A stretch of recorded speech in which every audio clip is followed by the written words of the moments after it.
Ooh. Are there people already here? Warning. Warning? Oh no. Hang on, let me make sure that it's right. Not optimal. No, it's just giving you shit for your resolution being too low. That's fine. Good. Good connection. Other than that, I can't connect to the chat. That's a problem. Well, can I? I probably fucked it up. No. No. Okay, no, it's still going. Ooh. Whoa. Still, it's just like, oh, Jester's already here. Hello. I'm already here. Hello. Hello. Whoa. Okay, I need to. Wait. Am I? Whoa. Oh, it's on there. Cool. Ooh. I've been not able to focus today, so I'm sorry if I like start telling a story and then go on a tangent. I was watching the last stream, triple feature thing, and I noticed so many times I would start telling a story and then get distracted and never pick up on that story again. And I'm like, wow. Oh, it's so bad. Okay, so hello everyone. Hello Jester. Hello anybody else who's here. I haven't checked the chat in like 2 minutes, so sorry if I like. Oh whoa. Hello Hayes. Whoa. I haven't seen you in. Well, I think you were at the last stream. I don't know. Pre-lurk. I don't know like how big that notification is when I like do a pre-stream thing. But I'm gonna post this link on Twitter. Try to do a few things at the same time.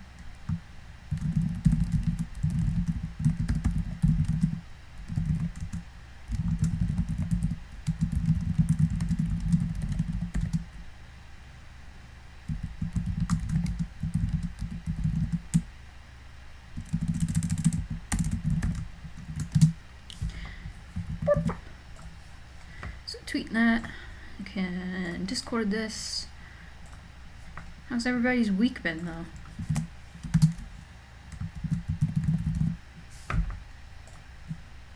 I don't know if I asked that already, but we're going.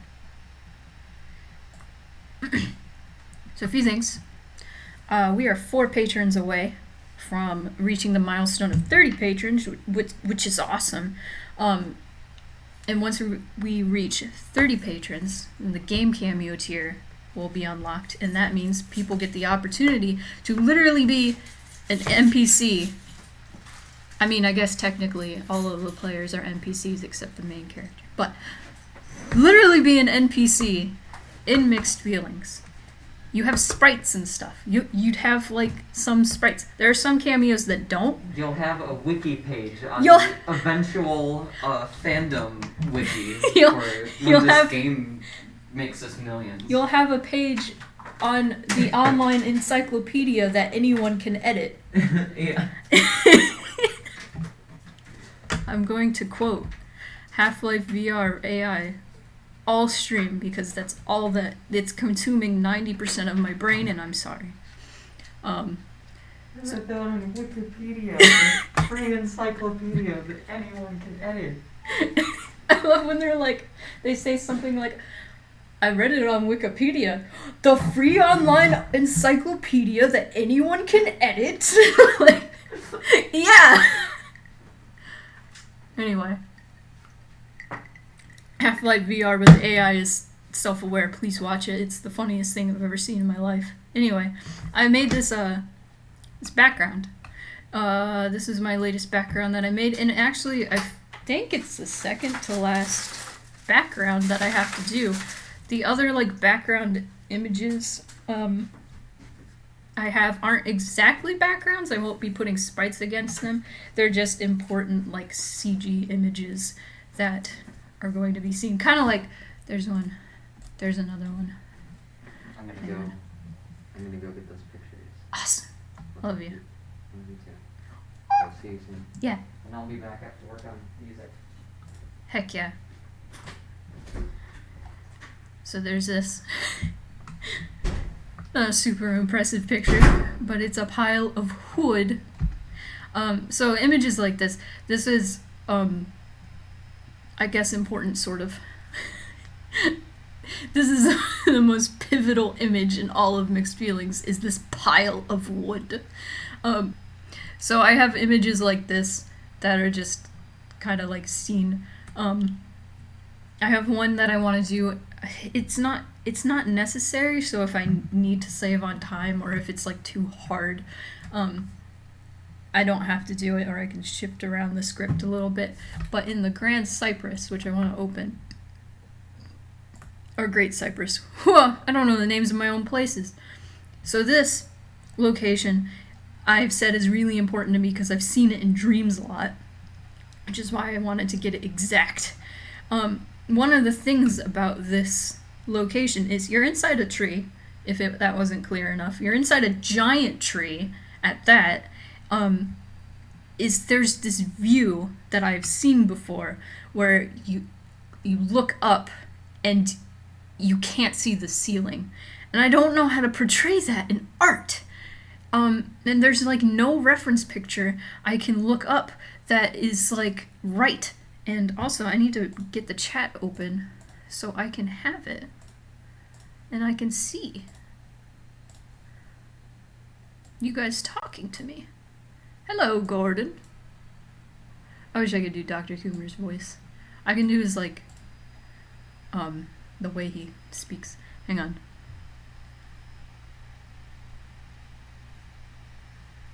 We know the devil is one of your favorite games. It was interesting. I wouldn't say like it was very like the writing was great. I liked the writing, and I liked how esoteric the writing was. It was definitely interesting. And it was like one of those things where I was like, I don't know if I liked it, but I definitely like got something from it, if that makes sense. You fell asleep during the last stream. That's fine.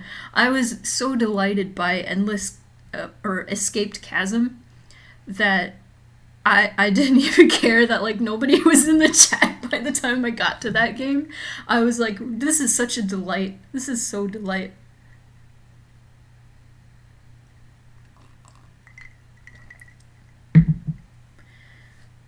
If you're talking distraction, we're running on 1 hour of sleep, so I hear you. Woo!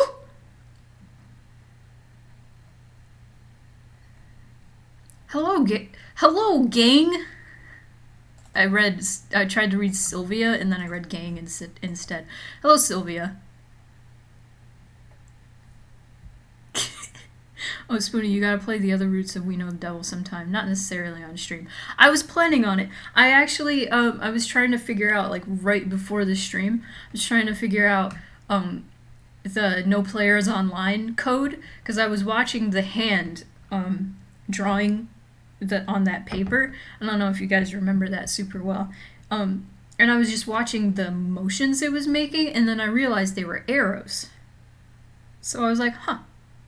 Well, maybe I gotta put that in. So, but I figured that out like 5 minutes before I had to go live, so I was like, oh no.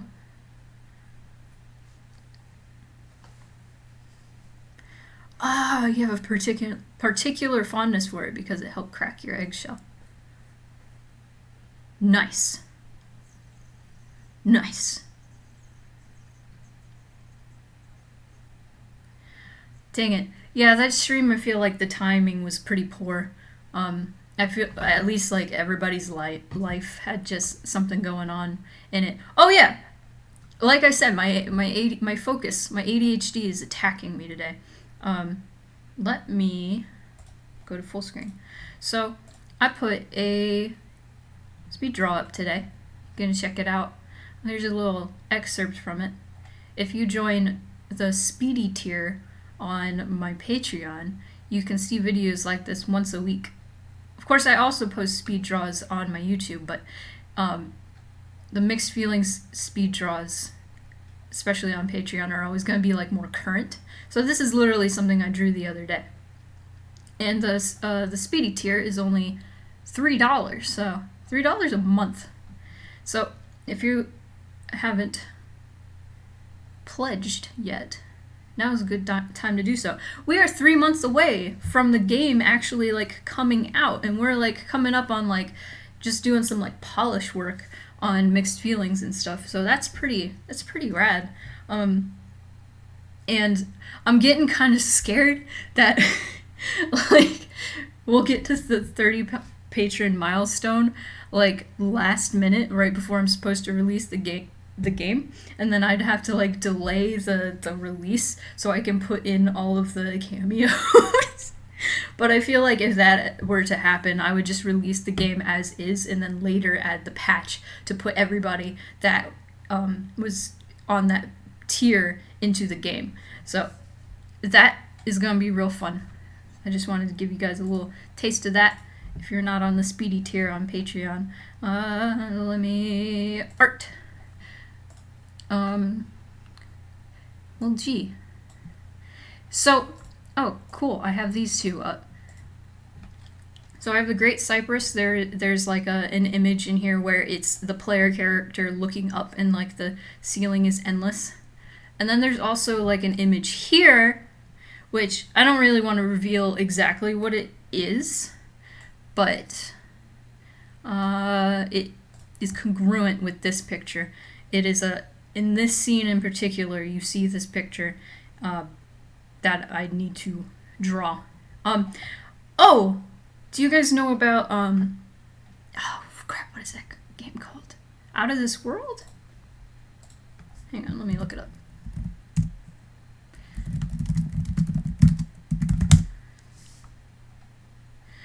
Yeah, Out of This World. It's this old Super Nintendo game that was really cool, and I have it on my PS3 because they made an anniversary edition. There's a point where you look out a window in this like spire, and there's like you see what the alien world looks like, and it's really cool. And I want something that gives you that same feeling. Speaking of feelings, mixed feeling. Just kidding, that's a joke. I'm really interested because this piece in particular is based off of like several dreams I've had, actually. The sky in particular is a dream I had recently. The sky was so specifically these colors and it looked so vivid like this. Hello, King. Welcome. Crap. Focus. Where'd it go? I want to know what this picture makes you feel, because this tower has been haunting me. It has haunted me so long. This tower on this cliff, and now with the sky and that star up there. It's so specific. And that tree on that mountain, which I've mentioned before, is so prominent in my dreams, which I've been inside the tree, I've been inside the mountain. I haven't really been on top of the tree, but I knew what it would look like anyway. I mean, I've been in the lake next to the mountain. So, this is a place I've traversed many times in my dream, and this tower is supposed to make you feel something. And Jester told me like something really specific, and I was like, that is absolutely perfect, and I'm so glad I am portraying that through this picture. This is amazing. I'm so glad. Man.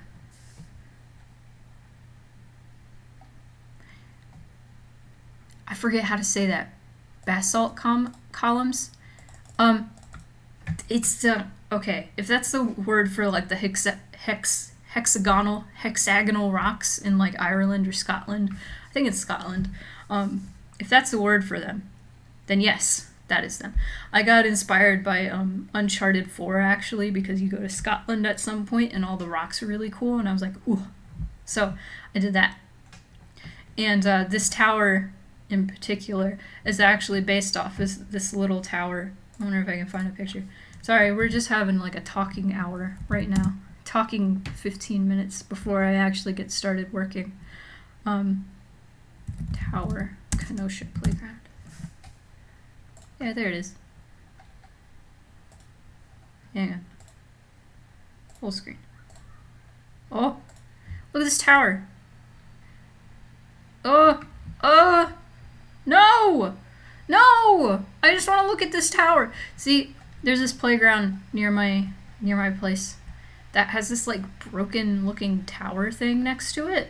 And there's like a little sand pit in here. It's weird. I don't know why they decided to make a ruined like looking tower thing. But after I saw it, I had a dream about it. And it was very, very pivotal dream. I don't want to talk too much about it because I don't want to like...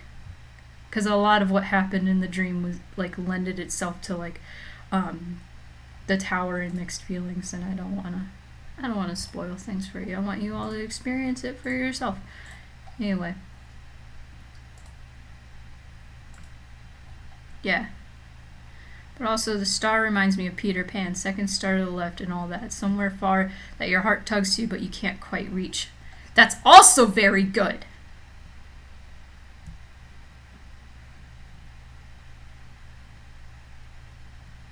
Yes. I think what you said was this place, this background in particular, makes you feel calm, but also trepidatious. Like you found exactly where you're supposed to be or something. And I'm like, oh. I never like quite on the nose like got a picture to convey like such a specific feeling. Okay, enough talk. Let me try and figure out how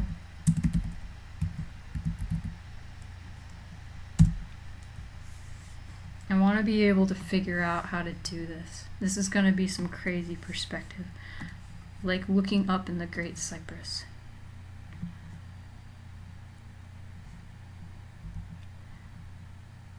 Gotta use some mad perspective, yo. Sorry there's no music right now. Case is gonna come back and probably work on Silas's theme some more.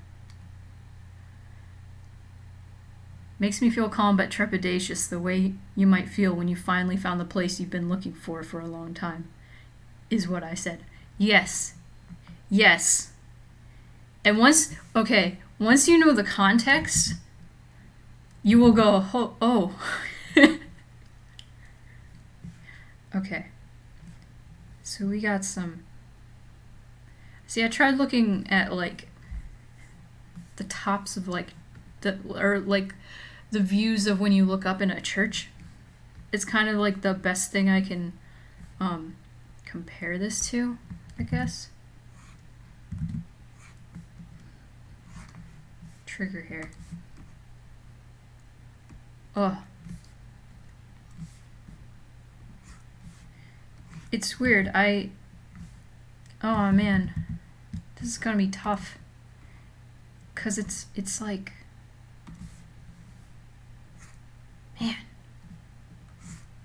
This is so specific. I don't really need this, like I said. But Lord.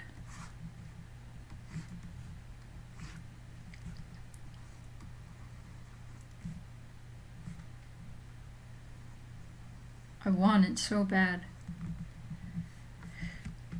So this is like a tree. I want it to look like you're looking up a tree. There are windows. Oh man. Oh man, okay. This is gonna be really specific. So I can do...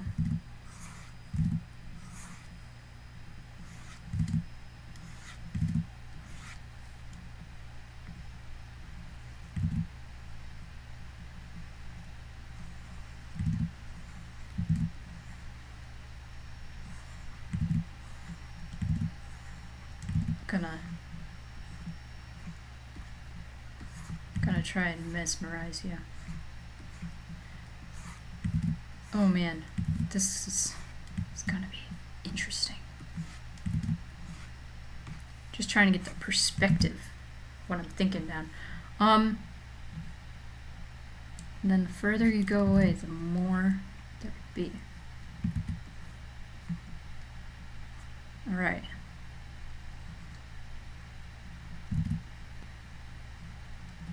Whoa. I remember being in church as a kid and looking up, had this like circle of small slates that form the roof. Used to spend the whole service trying to count the slats. That's so interesting. Okay, so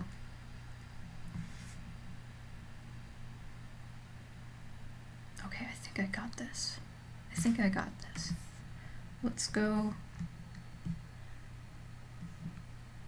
First of all,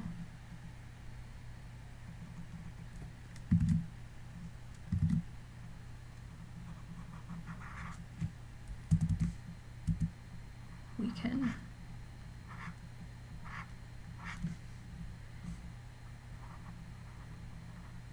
Have I ever told you guys how much I love drawing trees, tree bark?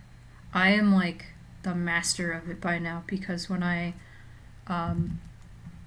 taught paint and sip classes, most of the paint, like a lot of the paintings we did were trees. Trees are like once you get them down, they're so easy to do. There's something about them.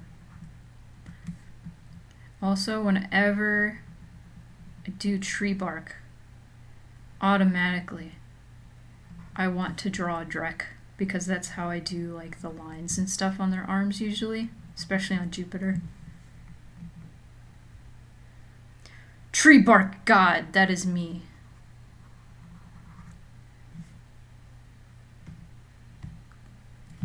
I am the tree bark god. Oh, another thing I forgot to mention. So, I'm thinking, I'll see how I feel after my next game stream. But next game stream, I was gonna do another Stardew stream with my friends Jester, who's in the chat, and my friend Kira. We're thinking about doing that, possibly this next game stream. And I might take a break from game streams for a bit, just to put more of my focus on mixed feelings.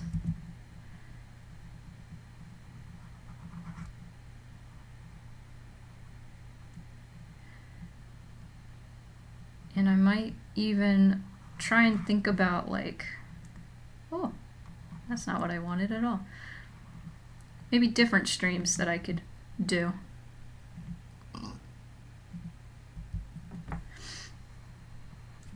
Or like different content I could do. There was that one thing I had an idea for.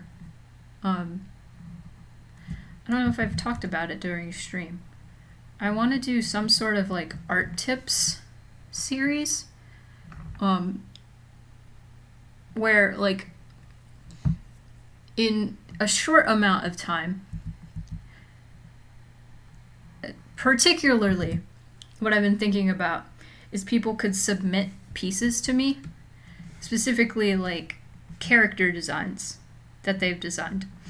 And I could go over like what I would do differently and what's good about the design and all that jazz, and kind of like review their design and talk about why it's good, how some things can be improved.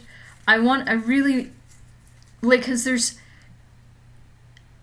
pretty much everything I see as far as art goes, not everything, but a lot of the stuff I see with like my peers is art, is I'm like, I like this and I like this idea, and then I always like think of ways that I feel like the design could be made better, and I don't want to just show up in their DMs like, hey, I think this would be better if you made the silhouette more prominent or something like that. I don't want to sound pretentious, you know, but if people are like willingly giving me their designs to review and go over for like videos and stuff, heck yeah, I want to help people that like want to improve on character designing in particular, because that's where my passion lies, y'all. I love character designing. I love telling stories through characters' designs. Hello, Sally Acorn. I don't know if I've ever seen you before, or if I have, it's been a while. I'm sorry if you were here like just the last stream or something.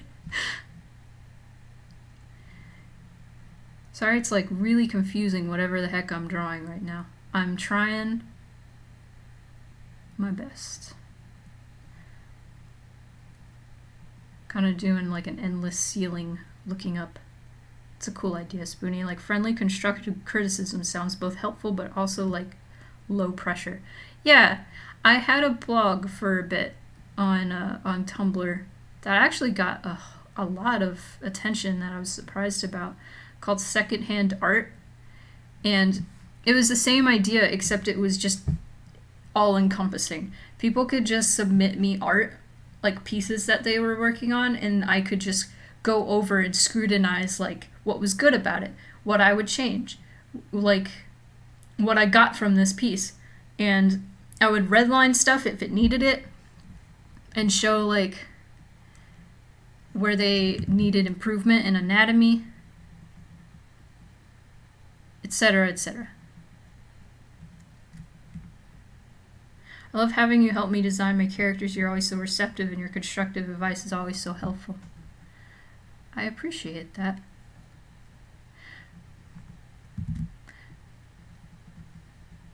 I've had a few people,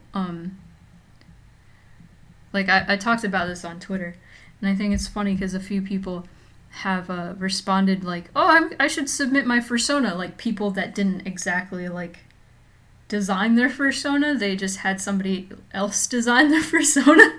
And I'm like, I think you're missing the point of the series, is to help people who are artists improve their designs. Not to say, like, I don't know, I feel like people who, there's like this neat like relationship with people who help design other people's personas, and then like working with, I don't know what I'm trying to say. You probably know what I'm trying to say. Like when I help people design their personas, they always like have a long description of like the feeling they want and all this, and then I have my input, and then you create something together. And like Jester and I have done it all the time. Boar! Oh, I haven't done any boars yet. I haven't done any pigs. Oh, so, okay. So I'm trying to do in my visual novel. Okay, let me show this. There's this part where your character looks up in this area specifically. You're inside a giant tree, and so you look up and you see just how far this spans. And it's supposed to be like this overwhelming, like kind of vertigo feeling, because the ceiling like seemingly never ends. I don't know if I'm getting that vibe quite yet. I might have to do some transforming and stuff.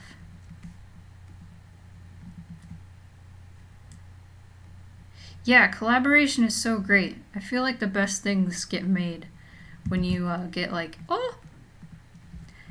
input from your peers while you're making stuff. Mixed Feelings is interesting because I feel like this is my first project in like probably ever where I'm pretty much doing everything on my own. The only thing that isn't being done by me is the music. And occasionally I will take like a scene and I will read it to Joran or one of my friends, be like, what do you think about this? And they'll be like, oh man.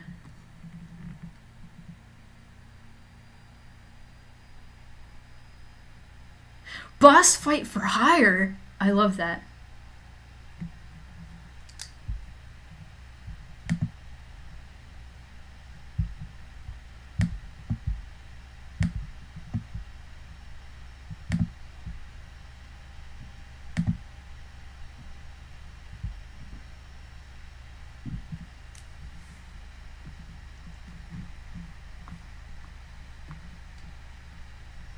That's such a great description of a character. Boss fight for hire.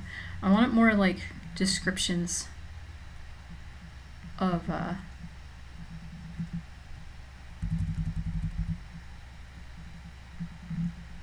characters of mine that are just simple things like that, but evoke like the perfect emotion.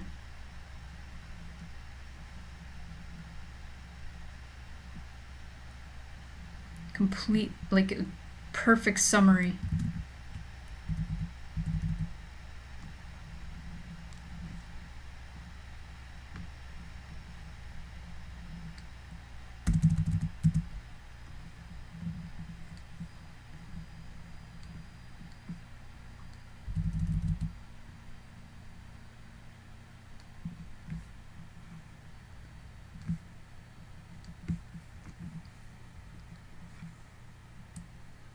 She's also our fursuit in the works, and that gimmick is going to be fun for outfits. Oh man.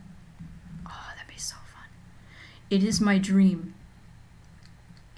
It is my dream to someday design a fursona that becomes a fursuit. I've drawn a few fursonas that already had fursuits, and then I've also drawn, like, helped tweak fursona designs that ended up being for like fursuits. And even that, like, I saw that fursuit at MFF and I went, oh, I am the reason you have a tuft of white fur on your chest like that.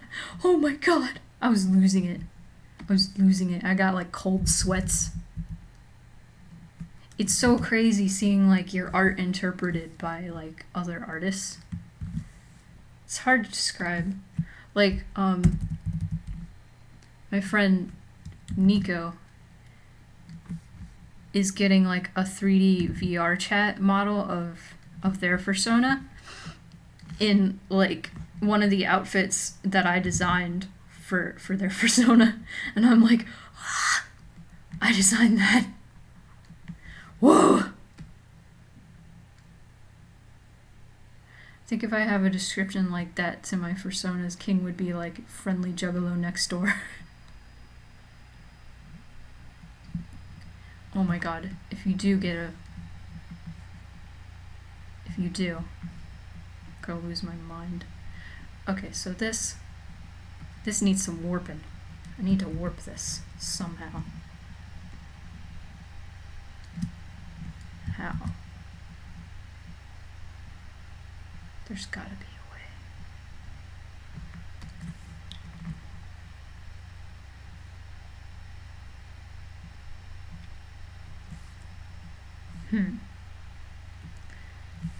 Sure. There's a blend, there's a blur, there's a fingertip. What does that mean? Oh! So it's like smudging it with your finger. I see. I need like a...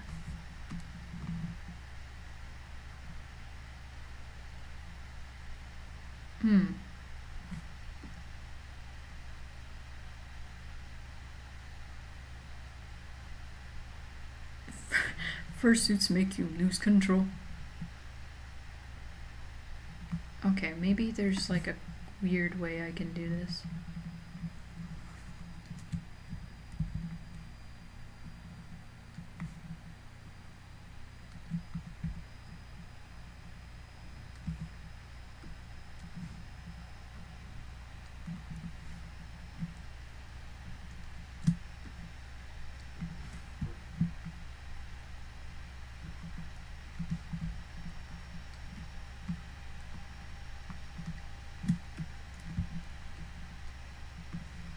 It's one of my favorite memes right now.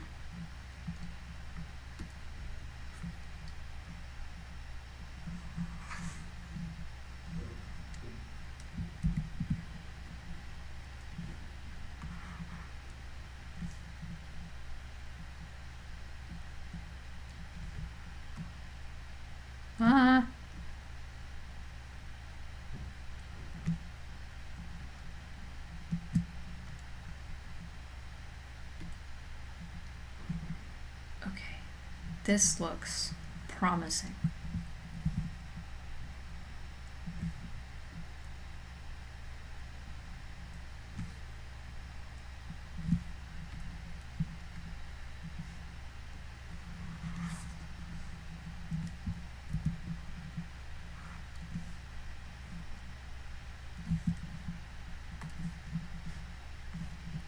Like, I'm not gonna use these lines in particular, but...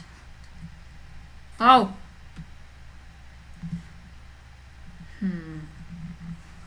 I just want to follow this motion.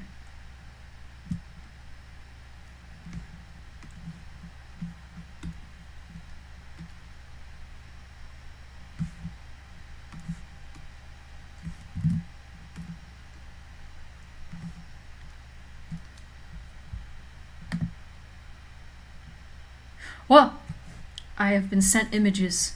I could probably just work on a new...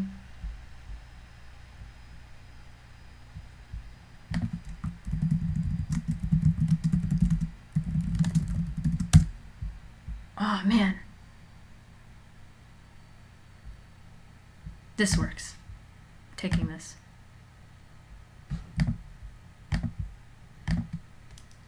Okay, I will save this for another time, because I feel like this is boring to watch. But...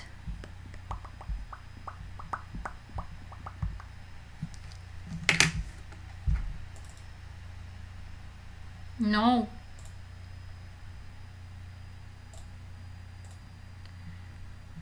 Sometimes if I have no thoughts in my head, I just hear Tommy's voice from Half-Life VR. And he's not saying anything in particular, but I just hear his voice. Oh, I just saved it as illustration. That's fine. Whoops. Okay, so now I have this.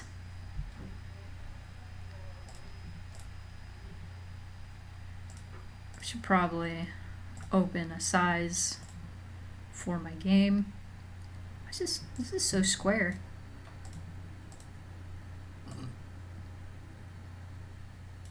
Oh well.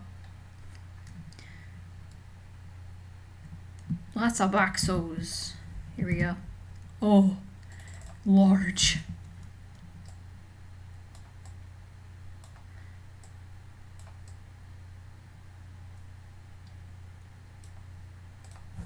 I might even put more boxes in here. Y'all don't know me. Y'all don't know my life. Here I go.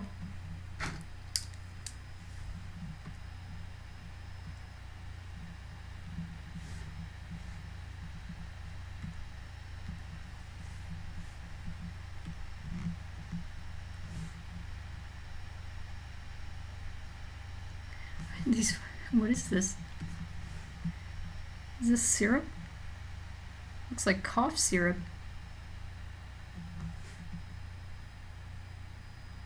Cool. Well, here I go. Wish me luck, everyone.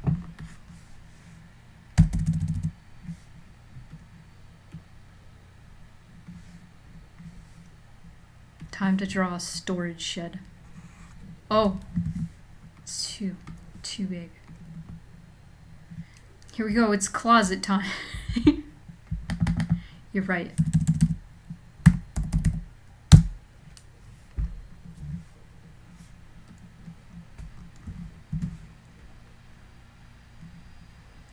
I was in a Zoom call this morning where somebody used a virtual background that looked kind of like that, and I was so confused. It took me a while to realize they did it on purpose. That's so random. Thank you, King.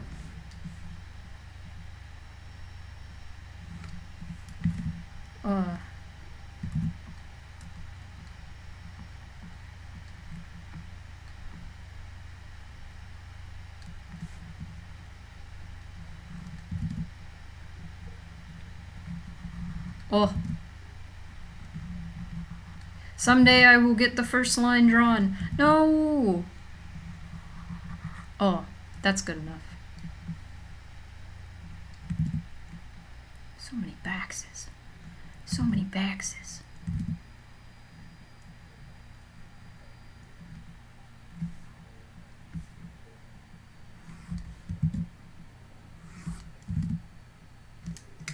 I still have coffee.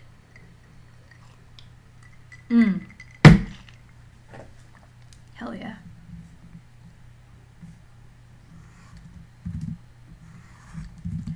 Someday I'll be able to draw a line.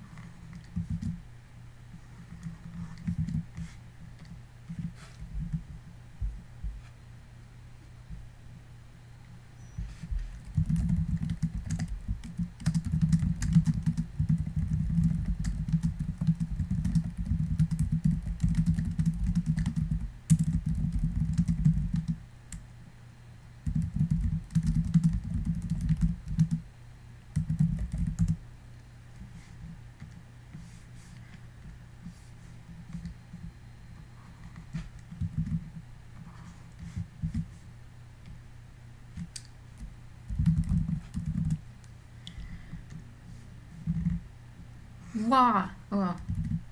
Wah! Okay, that's actually pretty good. I was just joking.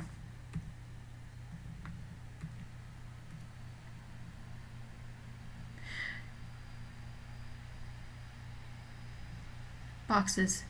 The ale hold closet syrup. And arms. My work normally has a young playwrights festival every summer where we produce plays that local kids write. But because of the Backstreet Boys reunion tour, we're trying to do it through Zoom. Oh, that's funny. I guess one of their scenes includes a storage shed and she was just testing it out. That's really cool, actually. Well, there's enough stuff on there that I don't need to.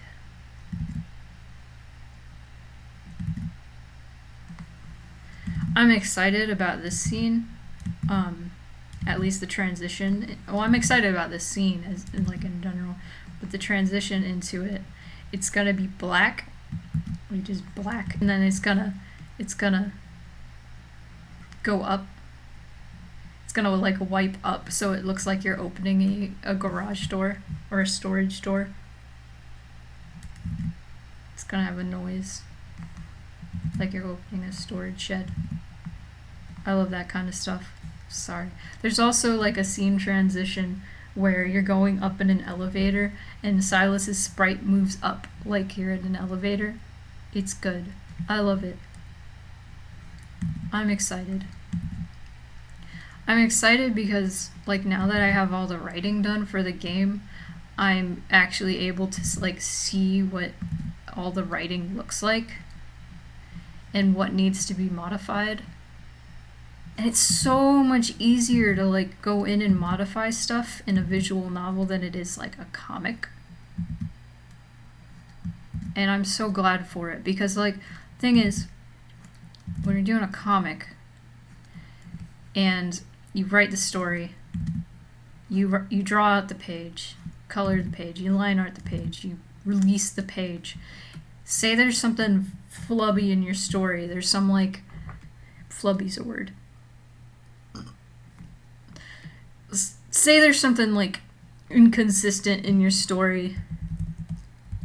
There's something weird in your story that you realize after the fact, after you post it. You're oh shoot, I want to edit this scene, but I already drew it all out. Ugh. You can't do anything about it. It's already done. You can't exactly just go back and fix it. You can fix typos and stuff, no problem. You can fix if you colored outside the line a bit, maybe. But if you mess up the story and there's something in the story you want to change, oh, too late. The cool thing about a visual novel setting at all is I can just go in the script, change the script, and then I already have all the assets and I can just be okay, show Silas sprite 13 or something. And it's super easy. Okay, I want to open. And I'm so thankful because it's so nice. So nice. Okay, I just wanted to see what the background looked like. So I can do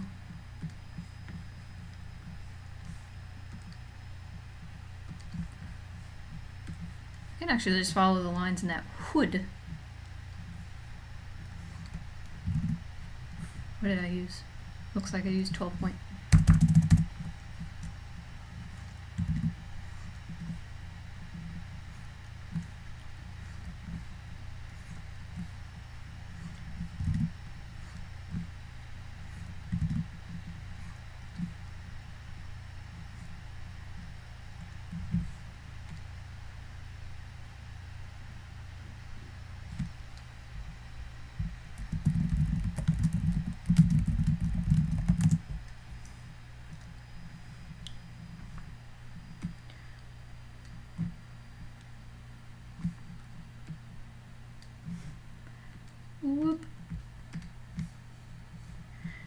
honestly, if Mixed Feelings does well enough, I would very happily just continue doing visual novels to tell stories.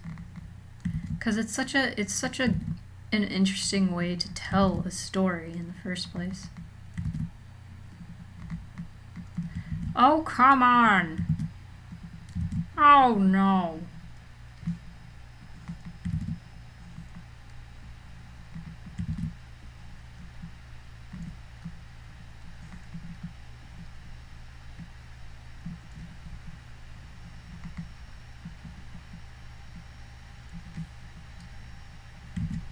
Oh, poop. No, that was alright. Go back. Okay.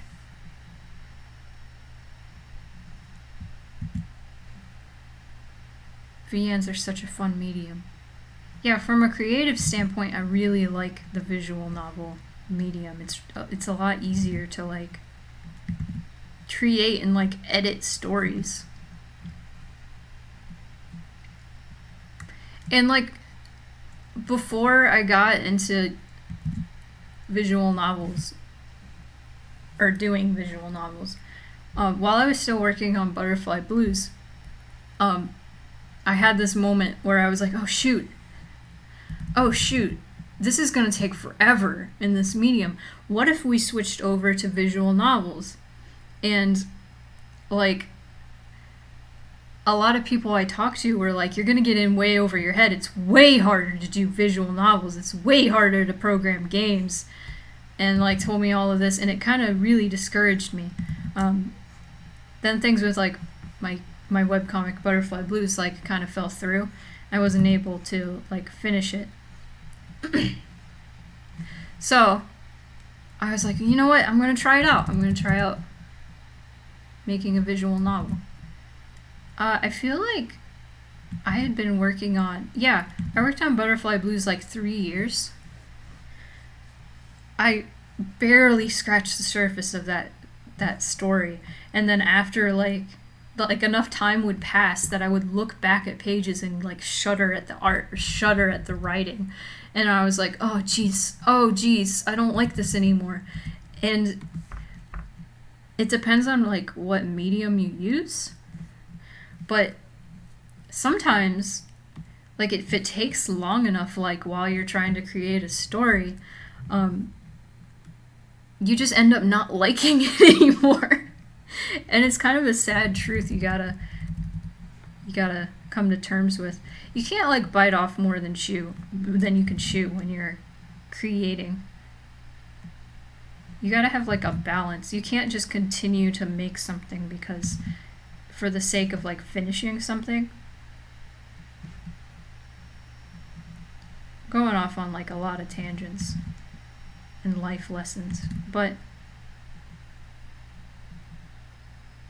I don't know, I was always under the impression, like growing up, that if you start something you need to finish it. Even if you're not happy with how you finish it, you need to finish it. I don't know like where I picked that up. But that's not necessarily true. You don't need to finish. Like, if you stop getting enjoyment out of something, or something's not, like, going the way you planned, or not getting as much attention as you would hope, then you don't need to finish it. You can just stop. You don't need to explain yourself. You don't need to wrap things up. You can just stop and drop it and move on. And that sounds really sad, or it can sound really sad. But really, I just feel like more people need to hear that, especially artists.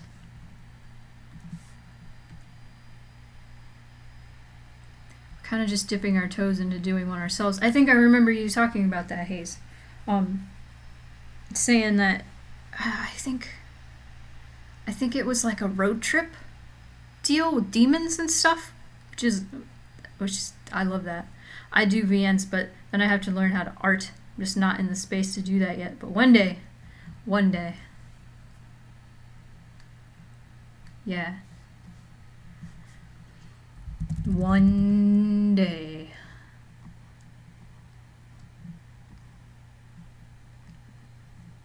Doing like cluttered backgrounds like this is actually really relaxing to me. I can just kind of zone out and talk to you guys as I do it. And I can do that now because I'm not interrupting Case while they're doing music, so I'm going to talk as much as possible until they get in here and work on music. Yeah, I want to know. I want to see. I want to see your visual novel. I'm really excited. Got a tabletop and a VN within the same universe, but they're both going. I'm so excited. I will play those, both of them.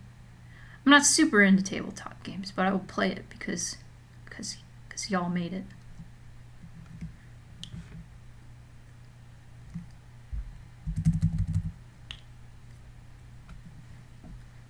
The art part is intimidating, but with coding and writing down, that's at least something.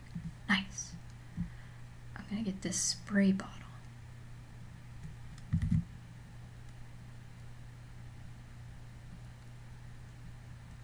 Also, like, in advance, I don't know when Case is coming back. Like I said, I don't really talk much when they're working on music because I don't want to interrupt them. So if, like, once they're working on music, if anybody says any, oh, now I fixed my thing. Now I can actually reply in the chat. So if I don't reply, like, out loud, I will most likely reply to you in the chat. So don't feel discouraged if you don't hear my replies. It's just because I don't want to funk up their jam.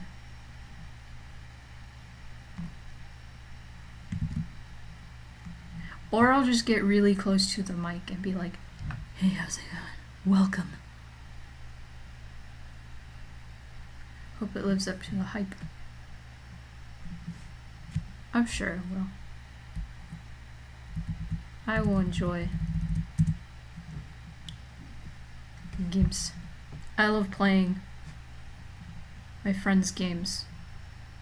I know so many people who make games.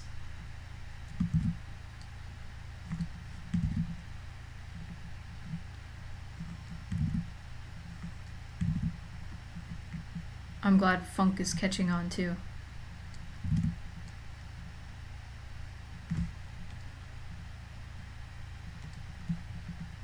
I just remembered my friend Elliot has wasabi Doritos. I was gonna get them.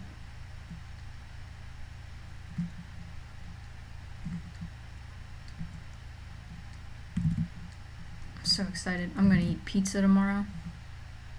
Play Resident Evil, maybe.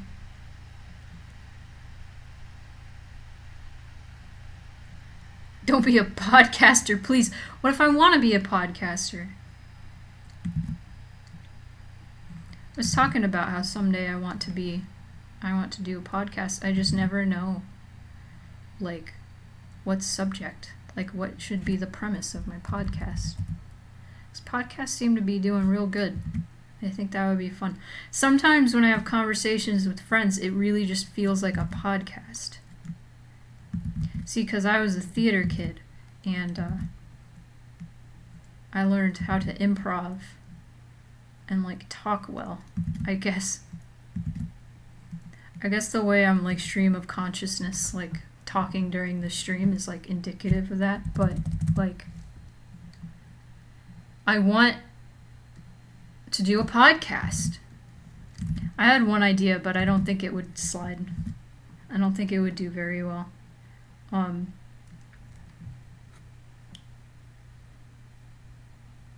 Don't have the eating the mic podcaster voice. So I think I've talked about this during stream once, but I had an idea called Grasping for Straws. And the premise of the show would be one person who knows everything about something, like a subject, asks someone, like one of their friends, to tell them everything about that thing. And it's an improv show, you see. So it's about, like, okay, so for example, say I would tell, I don't know, like one of my friends. So say like one of the shows, I would tell, like Jester's on the show. And I go, okay, Jester, tell me the plot of Silent Hill. And through secondhand experience, Jester would have to tell me the entire plot of Silent Hill. However, the joke is that I would have to play along with everything that he would say. Even if it's wrong. Like, the joke is, it would have to be, like, something that the other person doesn't really know much about. And they would have to just improv with, like, what little knowledge they have. What it is about. The reason I think that wouldn't do great is because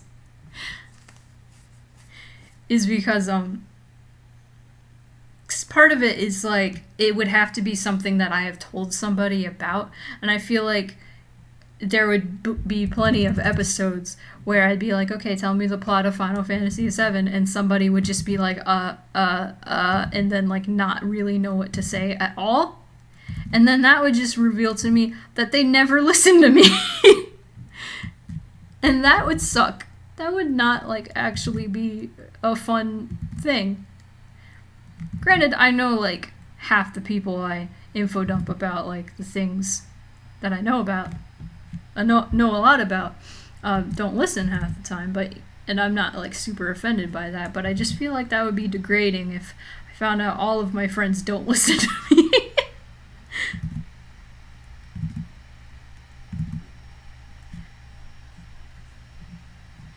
Sounds hilarious. I don't think it would work like well as a podcast. It might be funny as like a draw this kind of deal. I feel like with me and my brother it would be fun. Because I actually did like a test run with my brother with Final Fantasy VII. And it was really funny because he was very accurate. He was like, okay, so there's this group, they're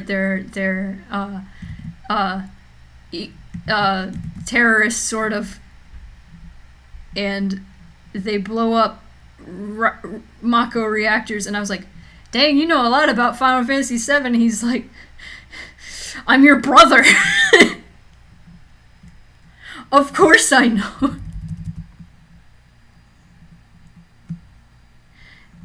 He came in during one of my Final Fantasy VII streams, and it was funny because he was telling me he was playing Crisis Core, and he's like, I don't want to get to the end because I know what happens. And I'm like, have you seen the end, Blake? And he's like, you're my sister. Of course I know. I have.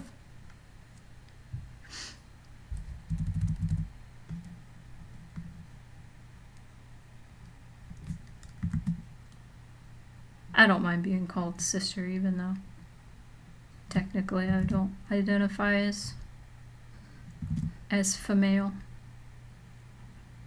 I don't mind being called sister or daughter or anything. It's weird. Gender's weird.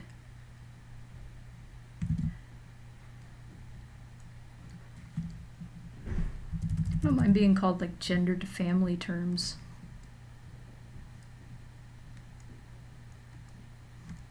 Because like all my life I was referred to as my brother's sister, so it's like one of those things where it's like, yeah, I don't care. I don't know if anybody else feels this way when it comes to gender, like any other non-binary people.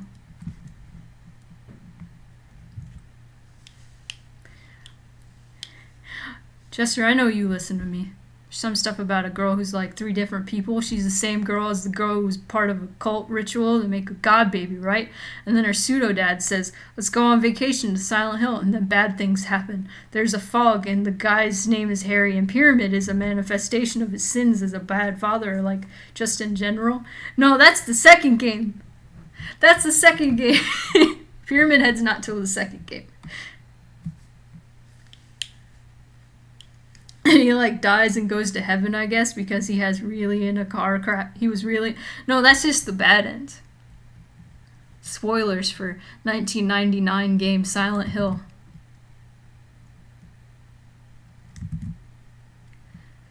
Nah, Silent Hill is cool because like there are so many implications that, one, you were just dead the whole time and you've been in hell. Two, that you're just crazy and everything is just a hallucination and you're actually just killing real people. Three, you're just on drugs. These are all like theories based on like solid evidence in the game. Because there's this whole deal, like the whole lore behind Silent Hill is crazy, and not a lot of people know it. This is like the common knowledge with Silent Hill is Pyramid Head. There's a lot of fog, and that's about it. And nurses.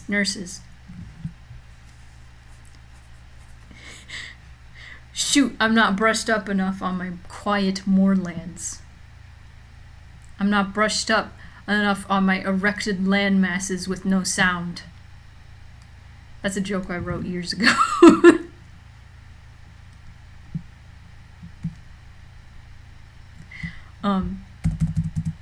So the lore. Let's talk about Silent Hill lore, I guess. Is that Silent Hill was this like quiet little town that had this like group of people with like a really weird religion and God and stuff. Basically a cult. They're very strange. Do like child sacrifices and stuff. And it's not great. Then some people come over, see all this free land, and they're like, you know what? It's free real estate. And then they make a theme park. And Silent Hill becomes a resort tourist spot. And there's a cult there. And they get all bottled up and they're like, ah, oh, shoot, now we got tourists to deal with. They start selling tourist drugs. And so that's why that's like a valid like theory that you're just on drugs in Silent Hill. This is just a drug-induced hallucination.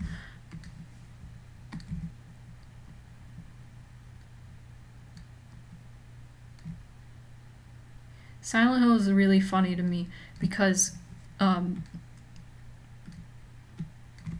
let's see what this, oh, that's great. Oh, it looks so good. Oh, sorry. Silent Hill's funny to me because the whole reason it was made is, Konami took Team Silent. It was later called Team Silent, actually. Took this team of people who tried making spooky games and never really like took off.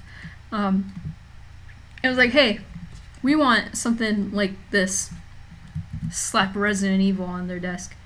Can you just make this? We want this. And we want it to appeal to American audiences because Resident Evil did really good and we just want it.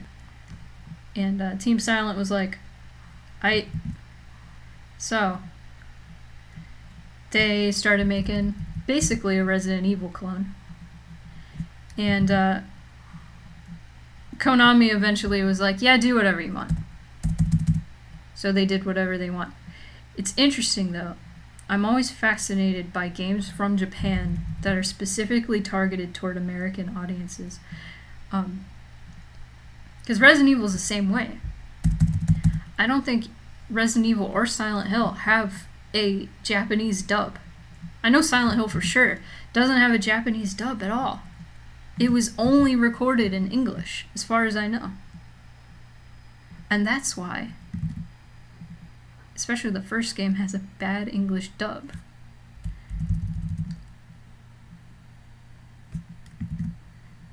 However, I love the English dub, or I love the voice acting in Silent Hill. It's great. There's this nurse girl who was an addict, and it's really sad, and she begs for help, but Harry is like, hell no, sister, and he hides behind a door till she fades into nothing and turns into a book. Yeah, no, I'm full of useless trivia, especially about Silent Hill. When my ADHD acts up, I don't know if that's like the proper way to say that. When I'm having a bad ADHD day, I'm usually just info dumping about Silent Hill getting distracted by theory videos. It's definitely something, like, I don't know if hyperfixation is actually the technical term. Because I know hyperfixation is like what you just do. You can just hyperfixate on for hours on something, or hyperfocus rather. Both, I think both count. But man, ever since I was like 12, and watched my dad play the Silent Hill 4, I have been obsessed.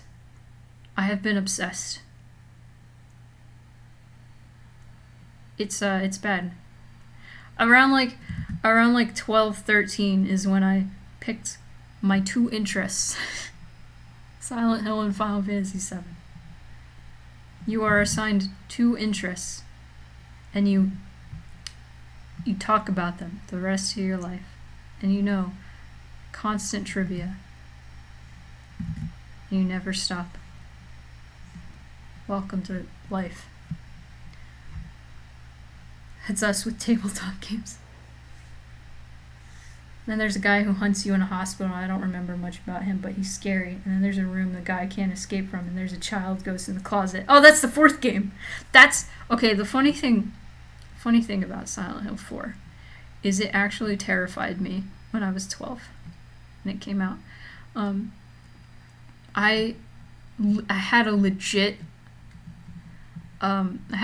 fear. I feel like I've talked about this during stream, but it's fun to talk about. So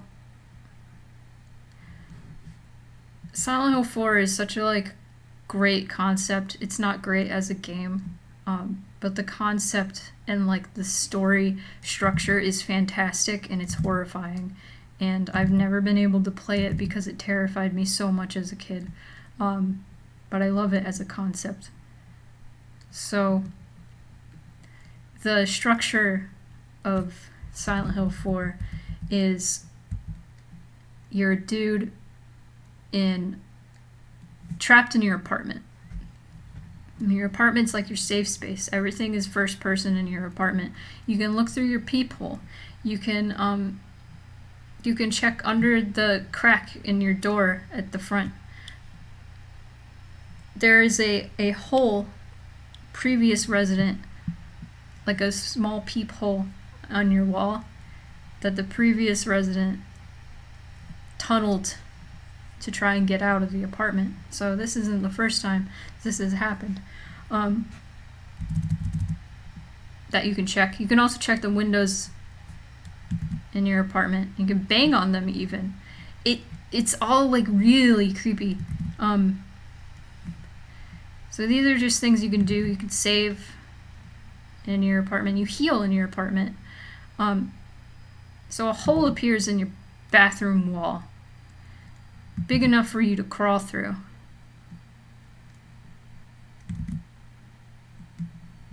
And it's actually a theory. I think it was confirmed that the graffiti on the wall in the second game is actually a reference to that hole in the wall that appears in your bathroom.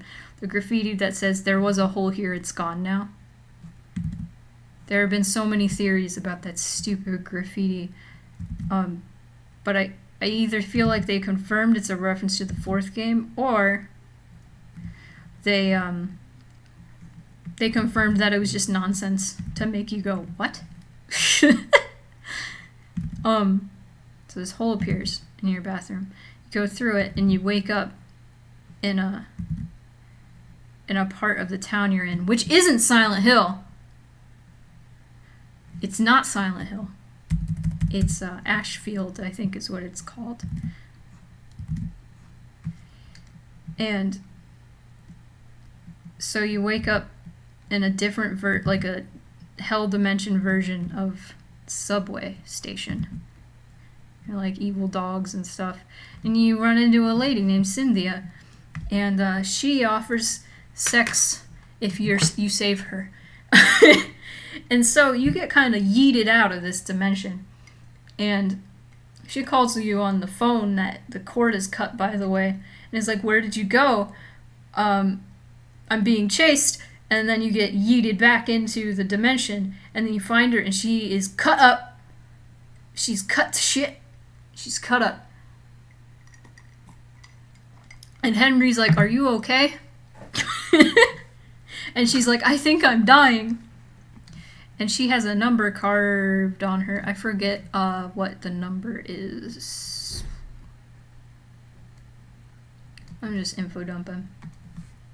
But that's like the whole setup of that game is you're in your apartment. You go through the hole. You go to a different section of the town. You meet somebody. You go back and they're dying or they're dead. Well, they're dying. They're not dead already. Go back, they're dead, dying, have a number carved in them. Like 15 out of 21. And then each one, the number goes up. 16 out of 21, 17 out of 21, 18 out of 21.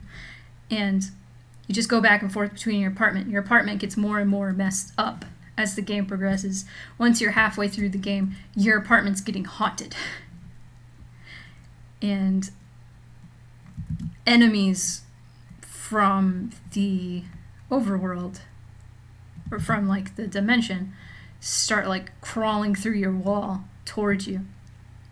And as a kid, that scared the living crap out of me. And I started like covering up my walls in my bedroom with posters, thinking that would stop anything from crawling through my walls at me. And that was a thing with me. Up until, like, I want to say I was, like, 22. And that's ridiculous. I just had to cover my walls in posters. I couldn't have any blank pieces of walls. It scared me.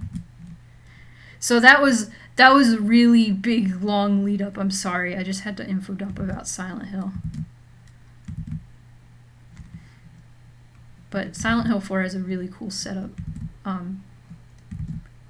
And structure. Because you find out by the end that you're number 21. Because all the victims have a number out of 21 carved onto them. You get it? And it's really cool. It's a really cool story. It's not... I feel like it's not as confusing as the other game. Like, I don't even think the other games are that confusing. My dad always like played them off as like super confusing storylines, but I never thought they were super confusing. I thought they were really cool.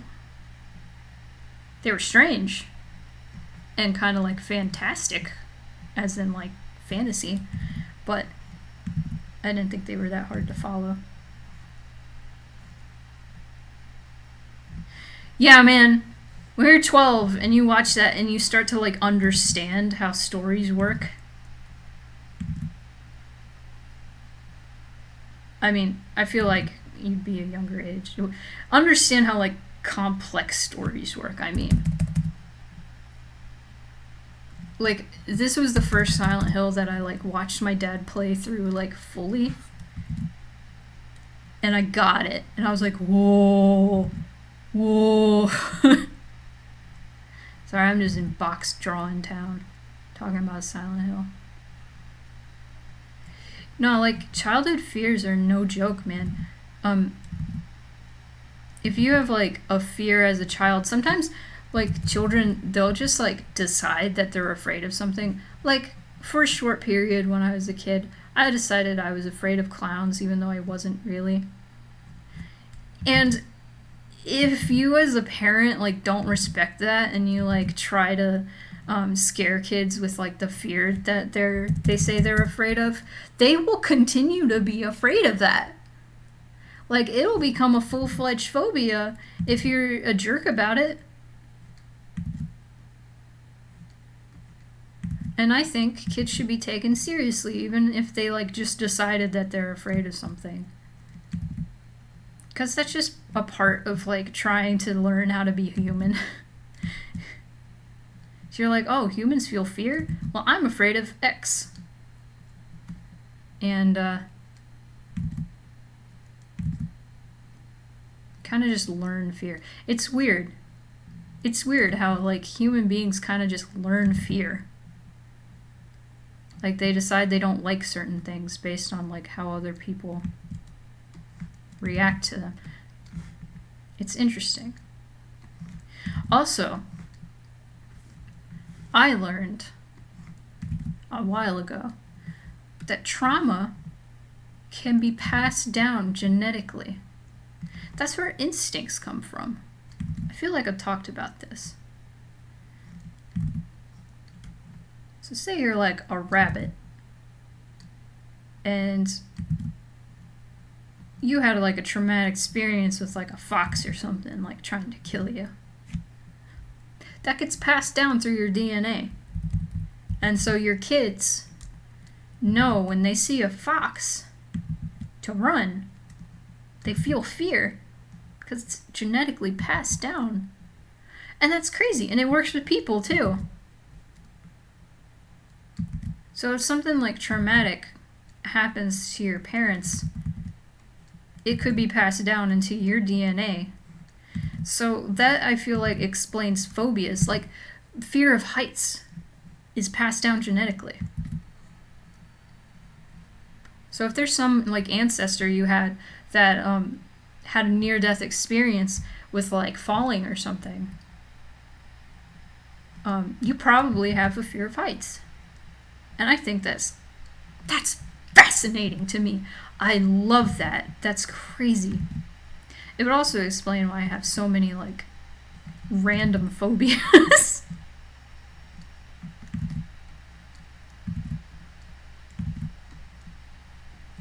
Because I know I have people in my family that went through a lot of messed up stuff. And so it makes me neurotic.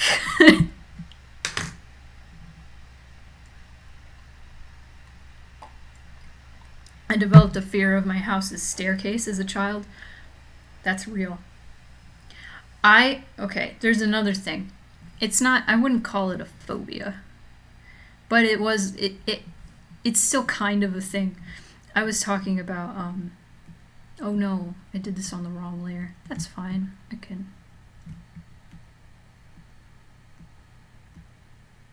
I'll be okay.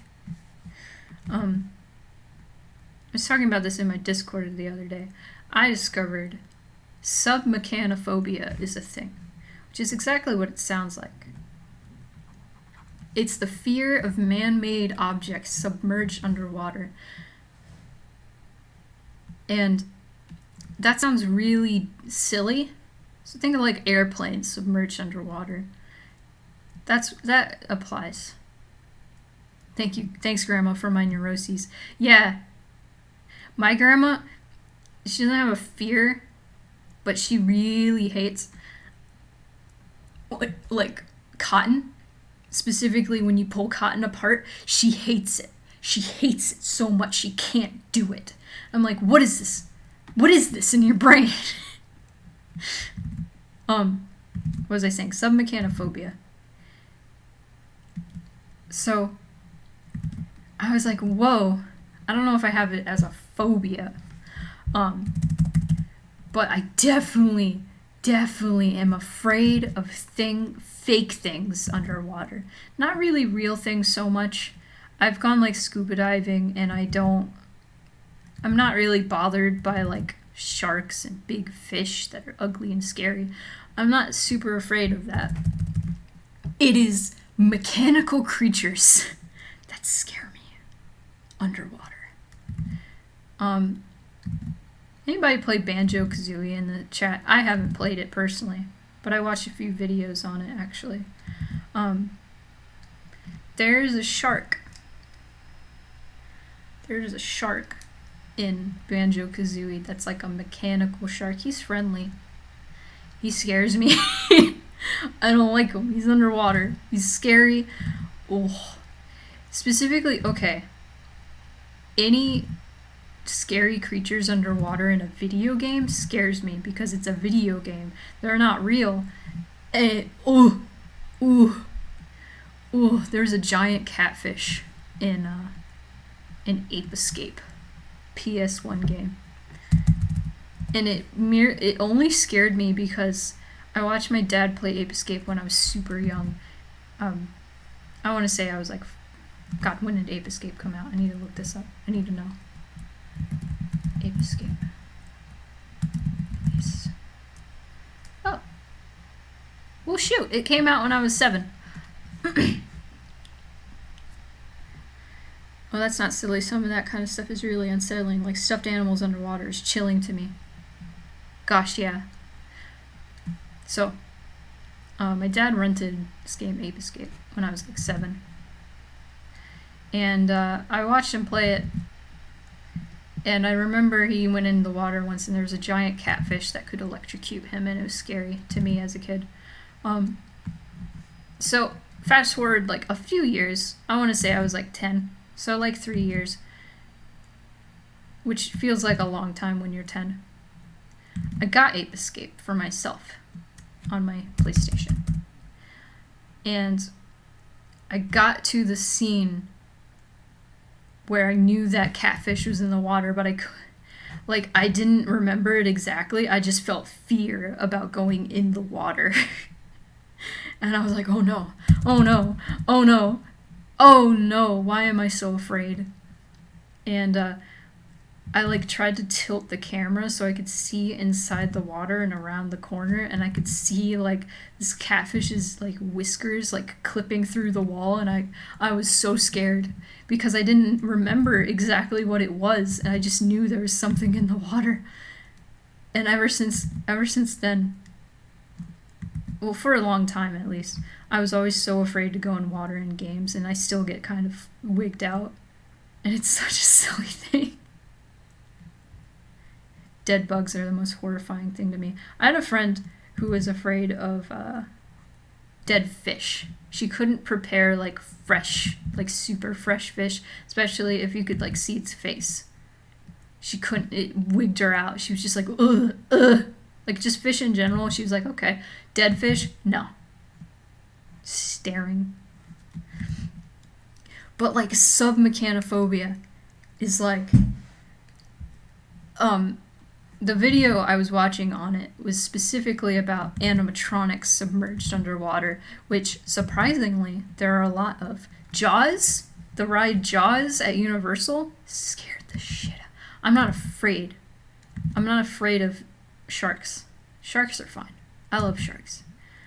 I am afraid of robot sharks. I love robots though. Animatronics don't particularly like super scare me. They can be unsettling, but like once you put them underwater, I am concerned.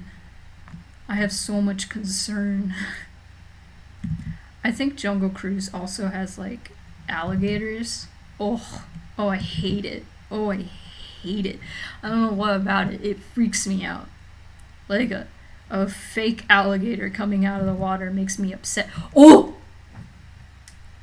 Snow White. Hang on. We gotta look this up. So there's some backstory. There's this ride. It's not there anymore. It's gone. Snow White's Scary Adventures. It used to just be called Snow White's Adventure, and they had to change the name because it scared children so much. I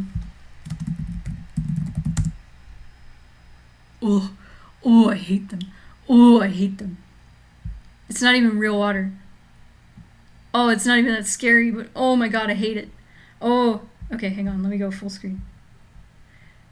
So there's this part. It's supposed to be like you're Snow White and in the woods. Oh.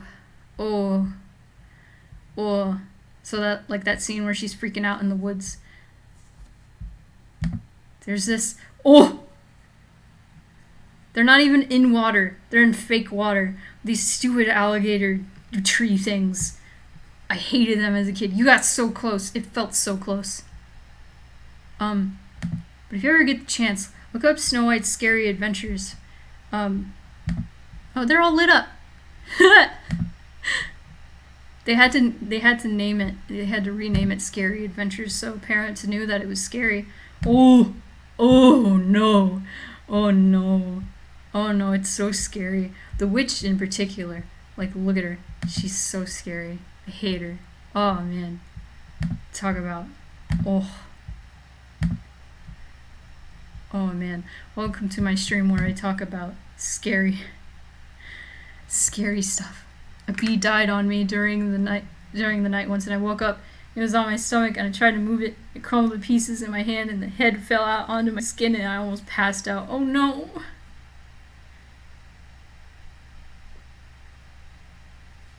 Oh, wait, I missed something.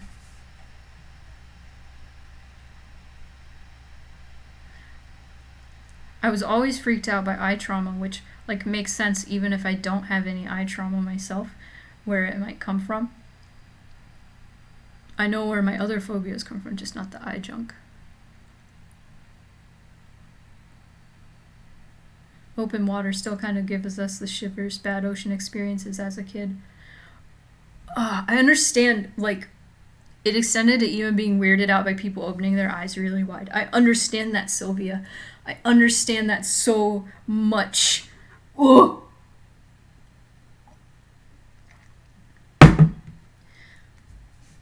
I think I've mentioned my phobias before on stream. I don't want to get, like, super into it because I know I'll get jittery. Because I know for a fact now, after talking to my mom about it, that my phobia is from trauma that was passed down. So I'm like, whew! Oh, that makes sense.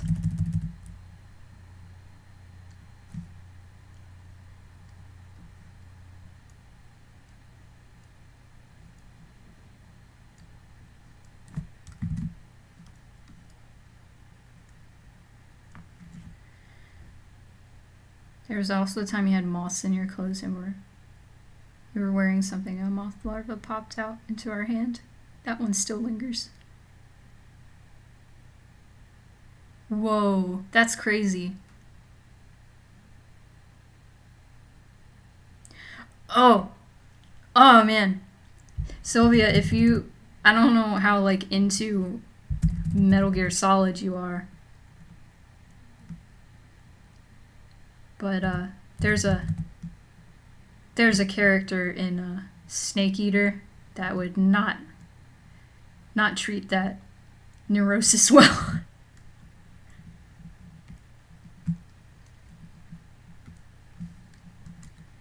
Someday I'll be done. I'm almost done drawing these boxes. This is actually very calming.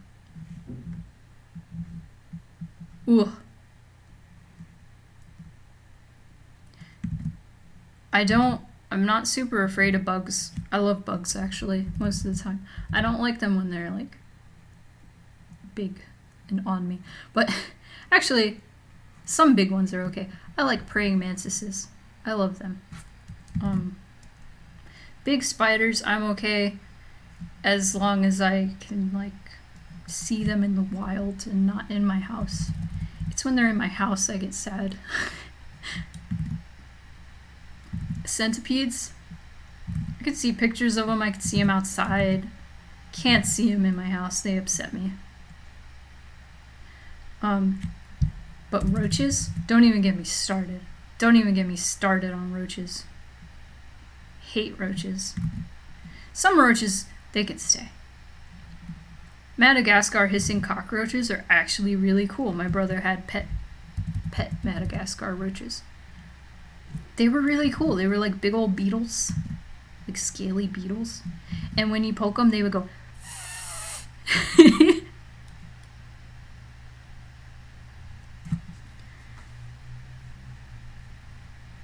Oh no. Oh, maggots are gross. Ugh. Ugh. Oh, maggots are gross.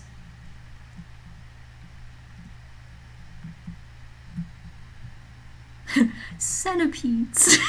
That's how I read that.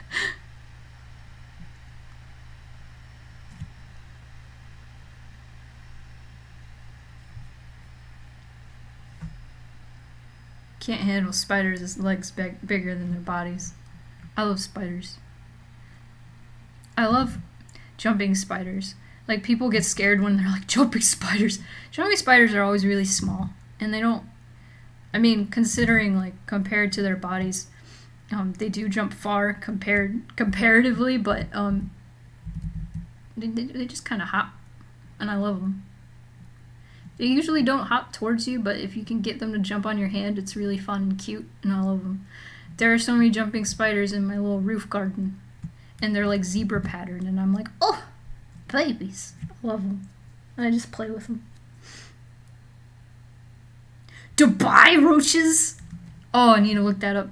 My brother was like obsessed with like burrowing roaches, which are big old chonkers. They're like isopod.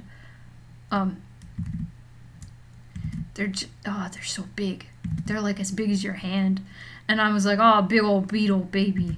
They're cute. There are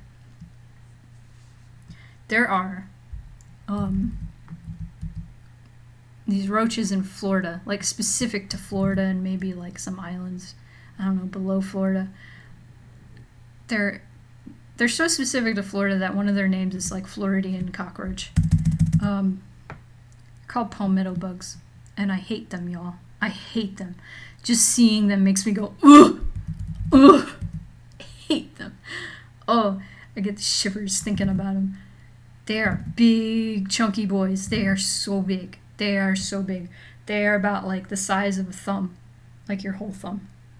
Maybe not. Like from like the knuckle to that's like a small one.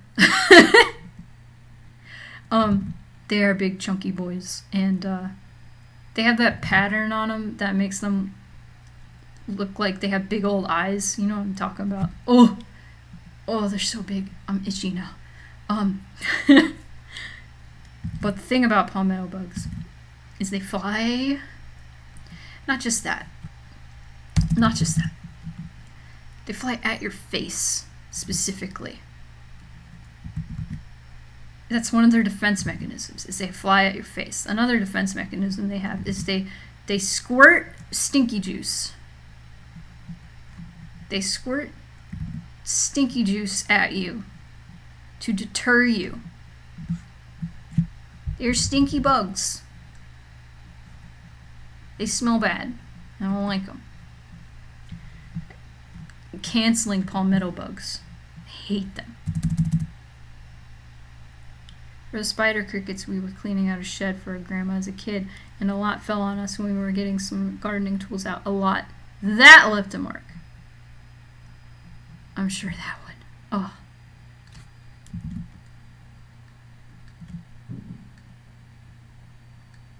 Still like bugs, but there's been some bad bug moments. I feel like everybody's had bad bug moments. I had a palmetto bug run at me and run up my pant leg, like inside my pants. It was bad. It was bad. I hate palmetto bugs. I just shook my leg and I was upset. Look at this. Oh, it's pretty much done. Hang on.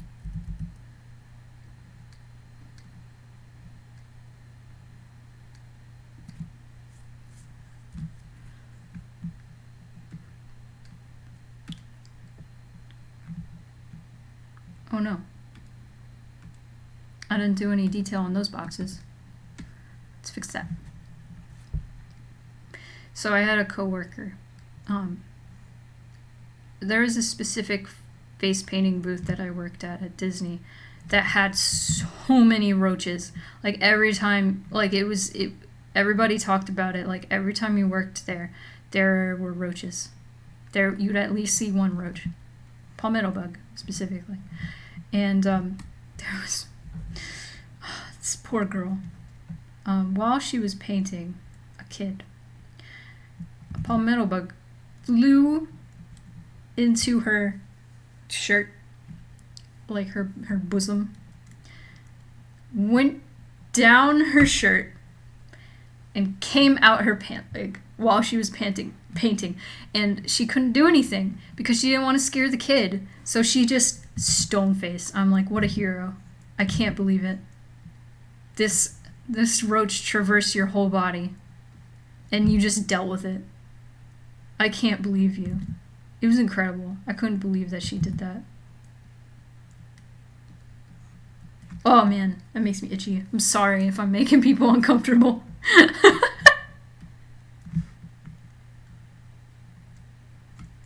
It's kind of solidarity. learning about each other's, like, things that squick us out. Check this out. Bam. Oh my god! Welcome to my stream where I talk about horror bug stories. Florida is no joke. Florida's awful. Highly don't recommend.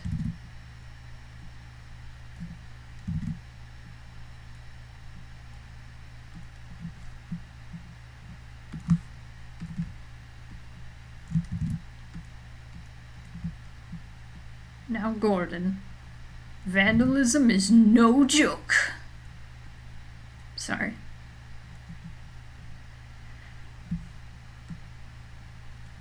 There we go. Storage shed. Now I feel like something that'll really liven this up is if I put some signs.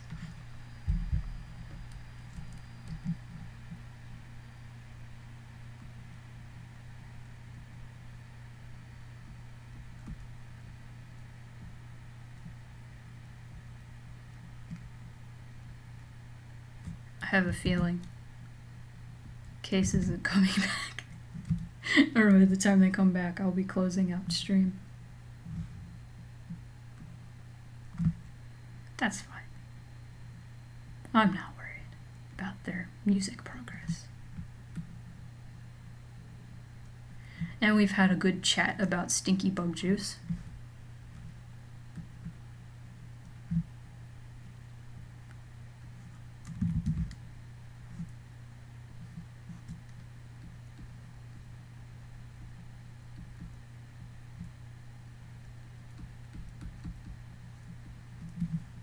Hi. It's supposed to be high school.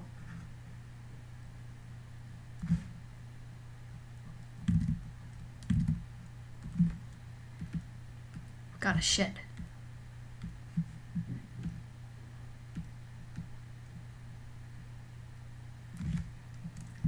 I'm gonna send this.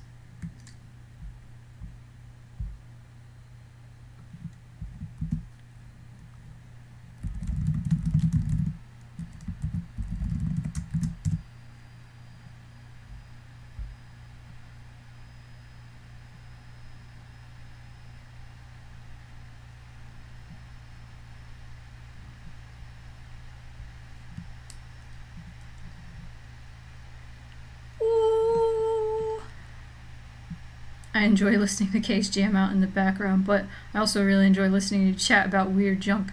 That's my specialty, is chatting about weird junk. I'm gonna drink this cough.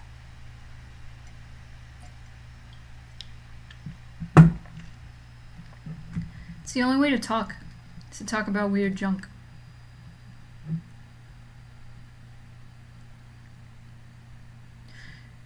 I gotta like finish watching that submechanophobia video though, because like it's been so long since I watched something that actually just made me go ugh, ugh, ugh.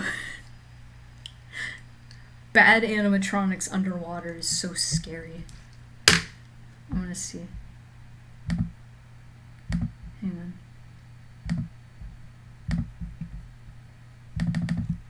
Submechanophobia. Animatronics. No. Oh no, not the dinosaurs. I forgot about that one. Oh no. Oh no. Do you guys want to go on this experience with me? Let's go. Let's go. Full screen. Submechanophobia. Let's go. What is this? Whoa. Okay, this is a dinosaur. And oh no, oh no, I don't like dinosaurs either. Dinosaurs scare me. This guy, what is this guy? Oh no, this thing. This guy has a face like a person. I don't like it. I don't like it at all. I don't like this. Wait, I don't like this. No, it's in water. Get it out. Oh, hippos. Oh, the hippos in Jungle Cruise. Oh, no. I forgot about the hippos. Okay, listen. I don't like this thing because it's in like a cage. That makes it worse. Ooh, I forgot about this thing. Oh no! Oh no! Oh no! I'm glad that ride's gone. Never again. Never. Fake gator. Don't like it. Oh, this creeps me out so much. This is so dumb. Jaws. That was the one. That's the one that gets me. Don't like it. What? I hate this because it's so bad. And it's in a sewage pipe. Don't like it. What? What is this man? I don't like it. I need to know more. I need to know more about this man. Oh no. Oh no. Oh no. Oh god, the creepy crawlies. Whoo. Don't like that. Ooh, I'm sweating. Get off of this. No more. No more. It frightens me. I'm closing this tab even because I don't want to reopen it and be like, ah! Welcome. Thank you for coming on this journey with me. Fear. Bad fear. It's bad.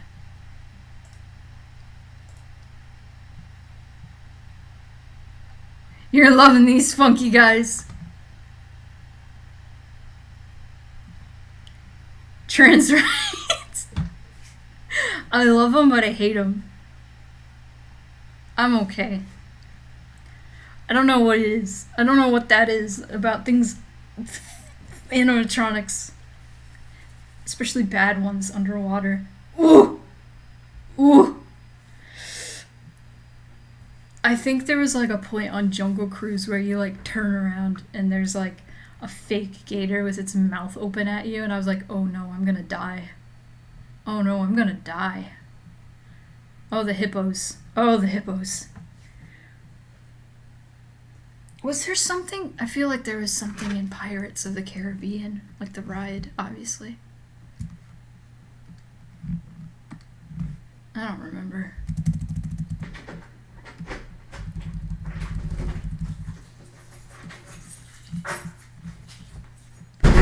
You're back. I made it. You made it. I have Package. I gotta check the mail, like the mailbox. We've been talking about submechanophobia. Ah. Yeah. See, that's like that's like one of my favorite aesthetics. Underwater. Like the Titanic ruins, or the Antikythera mechanism. See, I don't mind like sunken ships and stuff. I think that's cool. It's specifically like animatronics underwater. Like we did a Google image search, or I did a Google image search, and I full screened, and I was just freaking out at everything. Everybody in the chat is like, I don't understand why you think this is so scary. God. And I'm like, listen, it's frightening.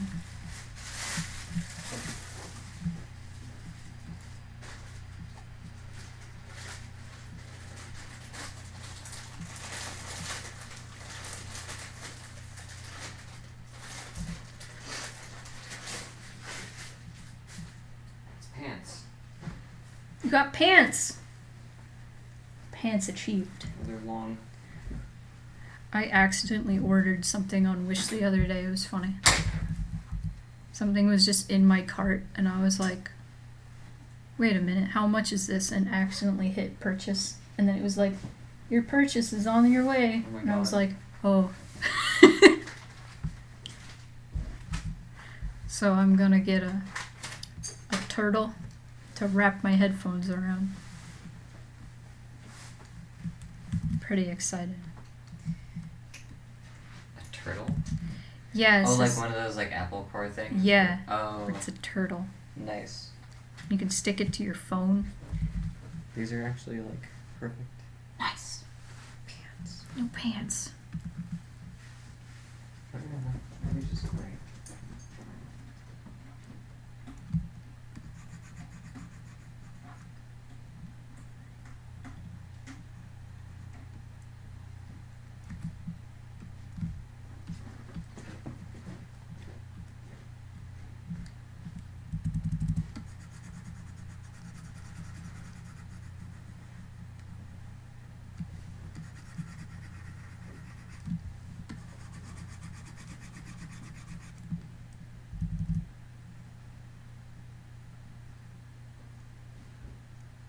Man, though,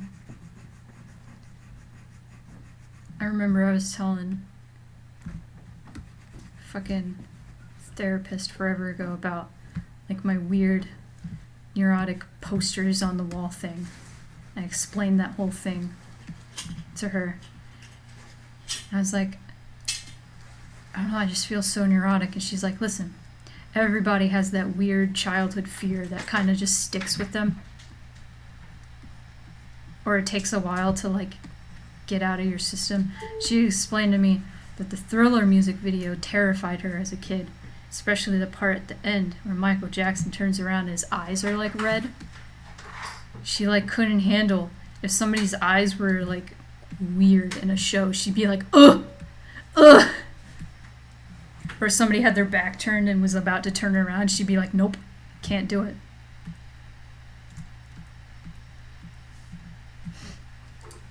I want to turn this fan on, but I don't want noise.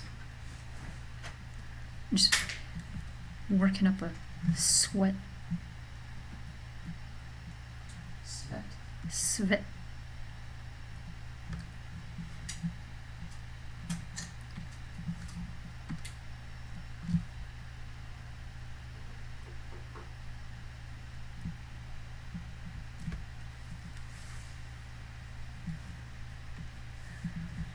Oh.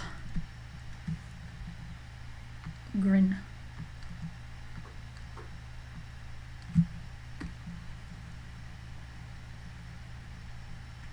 Doing this background with just a bunch of boxes has been like so relaxing.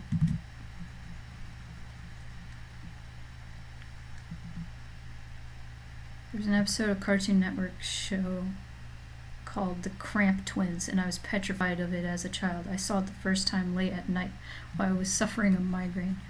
Cramp Twins. You know what scared me as a kid, and every other kid that was born around this time, or like watching TV around this time, was that Courage the Cowardly Dog episode with Ramses. I don't know why. Oh my God, Ramses. I don't know why that was so scary. I rewatched it when I was older, like 21 or something, with my friend. She was like, we should watch the Return the Slab thing. And then we did, and I was like, why was this so scary? I remembered him looking so much different. It's like, looking at him now, I'm just like, okay. I think it was like the art dissonance or something. How he was like animated differently than everything else. Ramsey.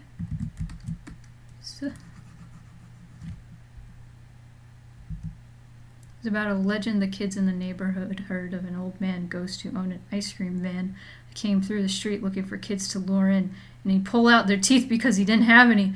That's awful, and that would have scared the shit out of me as a kid. That would scare me now. I'm scared.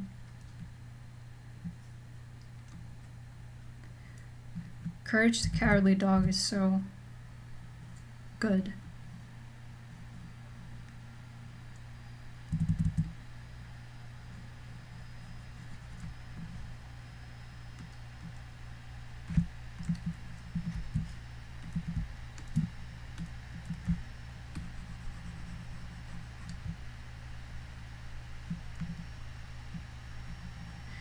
I liked the episode with the evil barber. He wasn't even evil, he was just weird. He was just obsessed with cutting hair.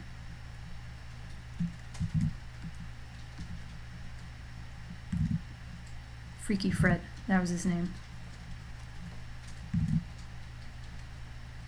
He's like narrated the whole episode in rhyme.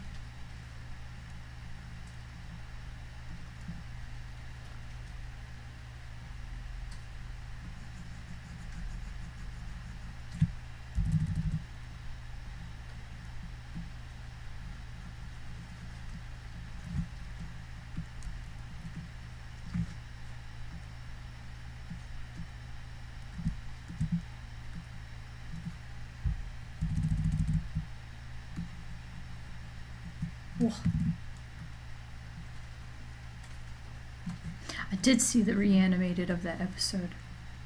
I watched that recently, and I was just like, man, I think that's my favorite episode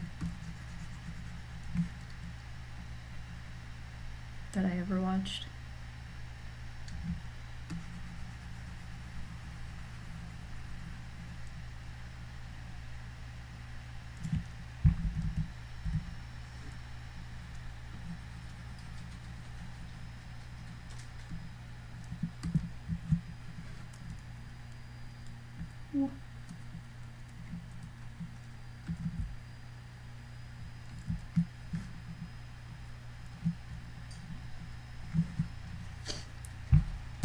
The episode of Courage I think of all the time is the one where Muriel is a little kid.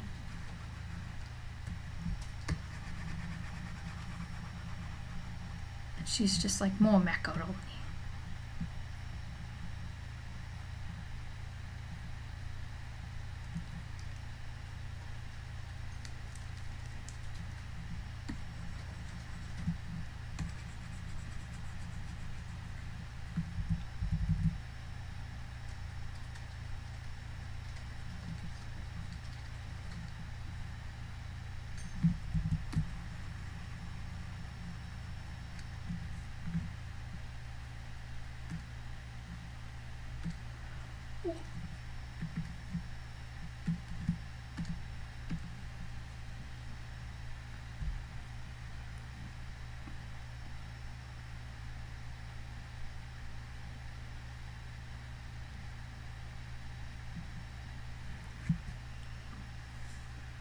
Siblings quote and I quote that episode to each other all the time, accent and all. It's so good. That whole scene was so frustrating, especially at the end when she's like, I don't even like macaroni. Or I hate macaroni. I hate macaroni. I just remember being a kid being like, ugh!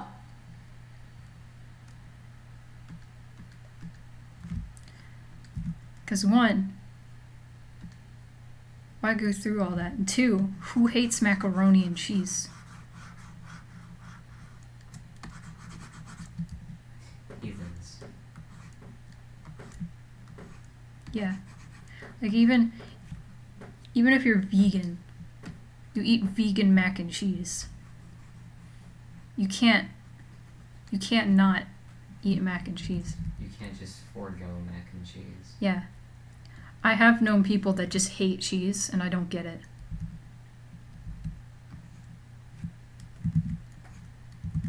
I don't get it at all.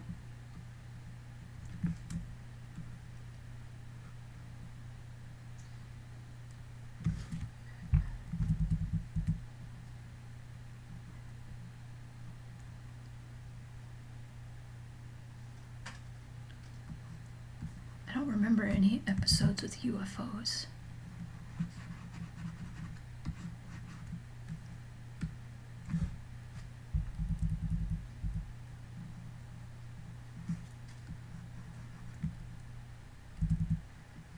Cheese is so good. At Tenuda's, we discovered this, it's either Turkish or Greek, white cheese. Yeah. Just called, like, piknik or something. Piknik. It's so good. And it's just it's like 2 wheels of feta in brine. It's not really feta. It's not quite feta. It's just really good cheese. Yeah.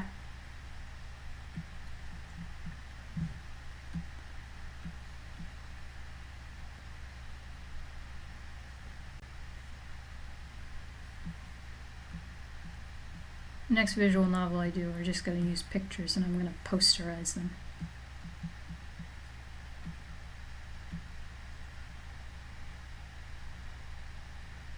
Poultry aliens show up in UFOs. I don't know why that made, like, my brain went on a tangent. But have you seen the movie Cloudy with a Chance of Meatballs? I remember reading that book as a kid, and it was entertaining. But then they made a movie, and I was pretty old when the movie came out, so like I didn't really like go out of my way to see it. It was just on at my aunt's house one day, and I was watching it, and I was like, this would have scared the living crap out of me as a kid. It was so bizarre. Like, I think the thing that I thought of is there was just one point where they like go inside this massive like food in the sky or whatever that is creating all the food weather, and there's like a giant chicken that this guy just goes, like a poultry, like a dead chicken. He just goes inside it and it becomes a part of his body, and I'm like, what? That's scary. I don't like that.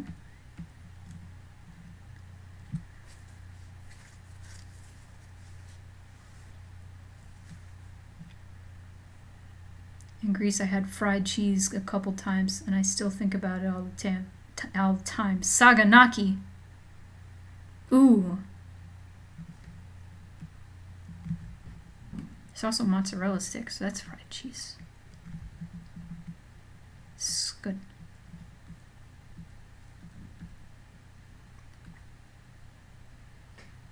I'm trying to find out what picnic means. Like, it's probably just a brand name or like a name of somebody. Yeah. But it still like means something.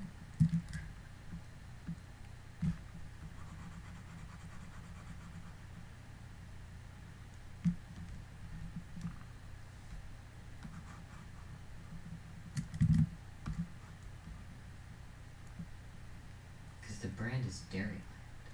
Yeah. We just recently. This cheese has confounded me. It's so good. It's so delicious cheese.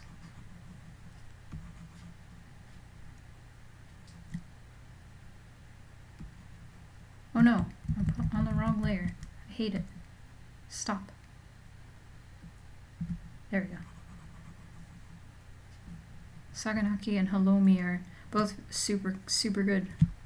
We're recently full vegan, so we've been missing them. Oh no.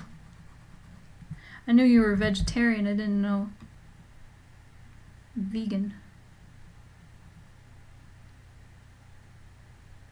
I would never be able to go full vegan just because I love cheese so much. It's my main thing. I feel like I could do without meat. I'm at the stage, I have surpassed the need for meat. I used to be like, no, I could never live without burgers. Yeah, I can. I can live without burgers.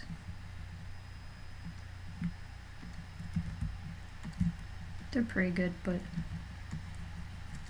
I don't need them. I also like eggs a lot. I don't think I could give up eggs.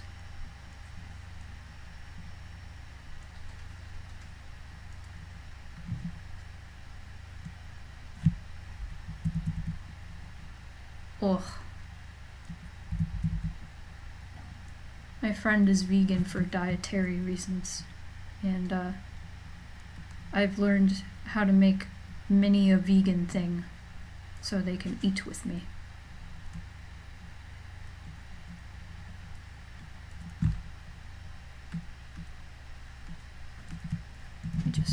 Oh. Yeah.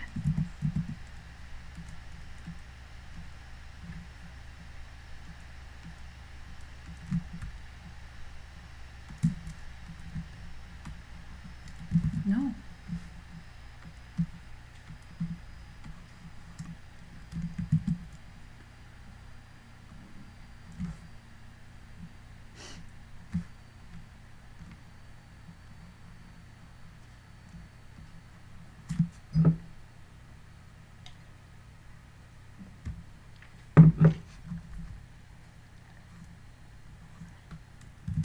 Yes.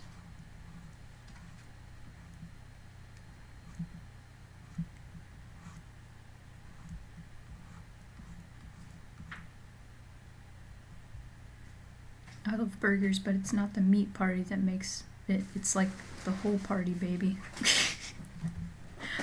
See, I want to just eat a portobello mushroom burger, like sandwich.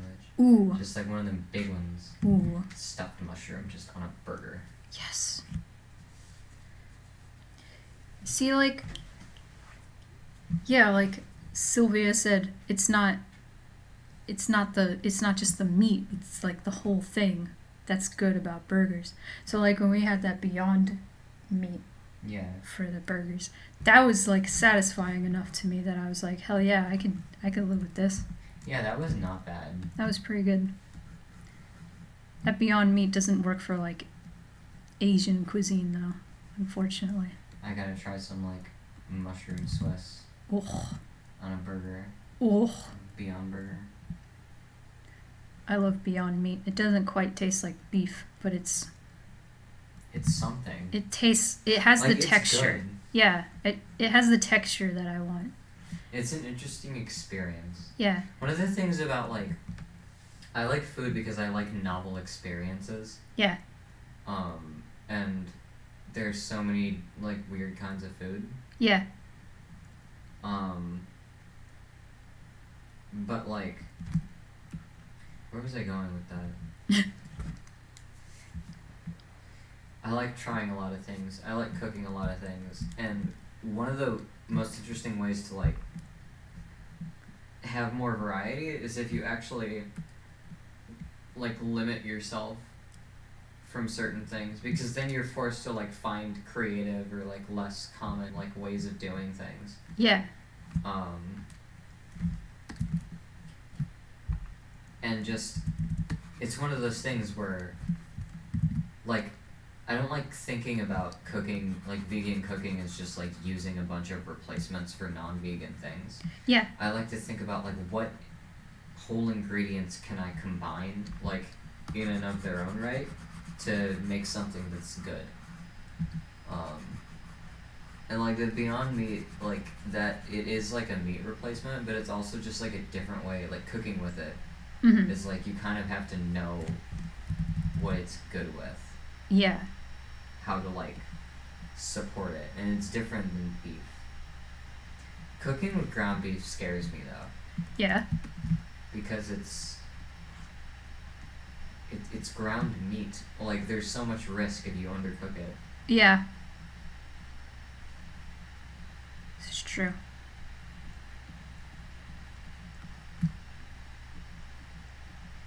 It's like when it's ground, it touches like way more like machinery or surfaces. When it's like a steak, just the outside, it needs like cleansing.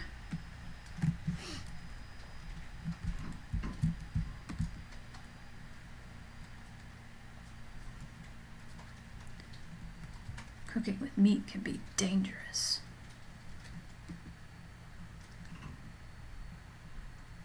I have this problem, I was saying this last night, with chicken, where I always overcook it because I'm so afraid that I'm going to undercook it. Because I have had undercooked chicken before. It's gross. And it wasn't even... Yeah, it wasn't even necessarily like raw or like it would hurt me. It was just still squishy. And oh, it was so bad. So I just get so scared that I'm going to make squishy chicken, and I'm like, ugh. Ugh. I don't mind fish if it's like not cooked all the way through, because like sushi.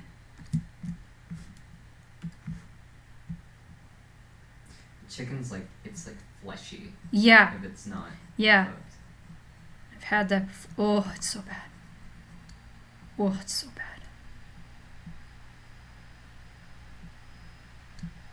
That's why I've been so averse to like needles, like injecting stuff like myself. Yeah. Because just the feeling of like being able to feel like your flesh, just like that. Yes. I don't want to. It's hard. I understand that. I don't like needles. I've had to do that a few times, and each like I haven't gotten used to it, and I've tried to avoid it since. Getting like blood drawn is fine. Yeah. It's when it's gotta like, I don't like that. Yeah. I don't like feeling my inner flesh. Yeah. That's why sometimes when I think too much about like getting my shot, my birth control shot, I hate like before going, I have to like not think about it or else I get upset. That's how I kind of am with getting blood drawn, and I can't look directly at it happening. Yeah, me neither. Yeah. No, I always look away and they're like, "Are you okay?" And I'm like, "Yeah, I just can't look at it." And they've asked me before. They're like, "Do you want to just do it at home?" And I'm always like, "No! I don't. I can't do it to myself because then I'm in control and then I won't do it."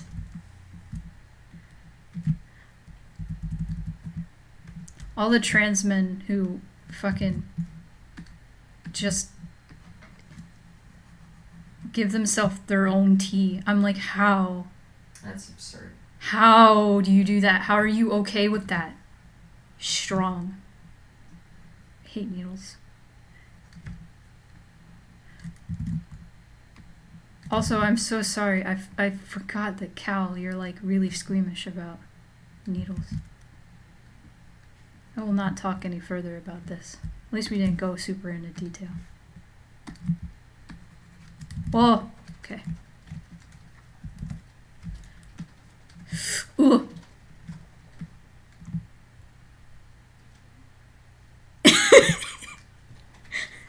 Sylvia's like, I look right at the needle when I get blood drawn. I'm like, there it is. Happening. You're so strong.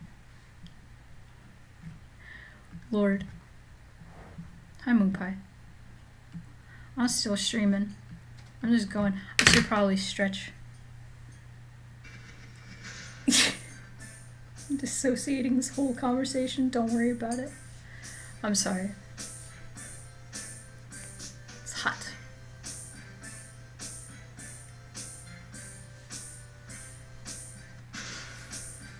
Oh, you're good, Sylvia. I just forgot. Oh. I might turn this on a low setting. Yeah, that's fine.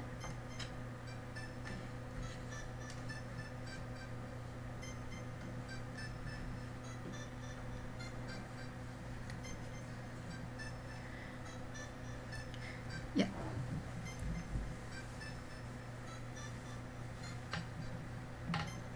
So sorry, chat, for I have a tiny portable AC unit. I hope it's not making too much noise.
I just want to hold this.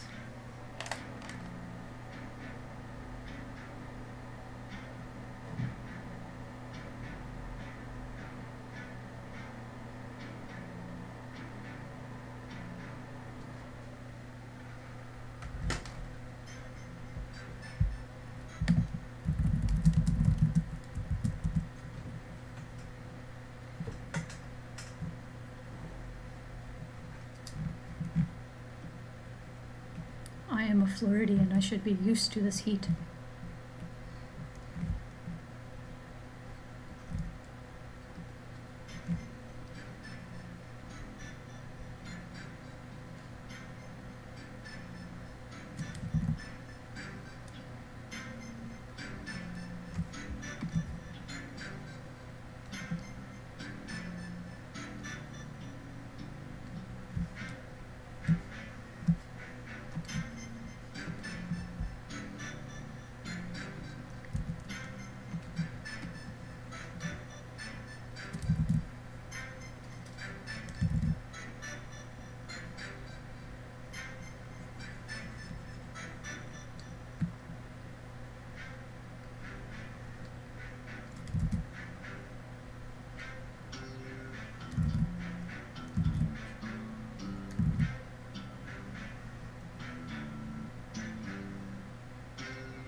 So cute.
Inversion.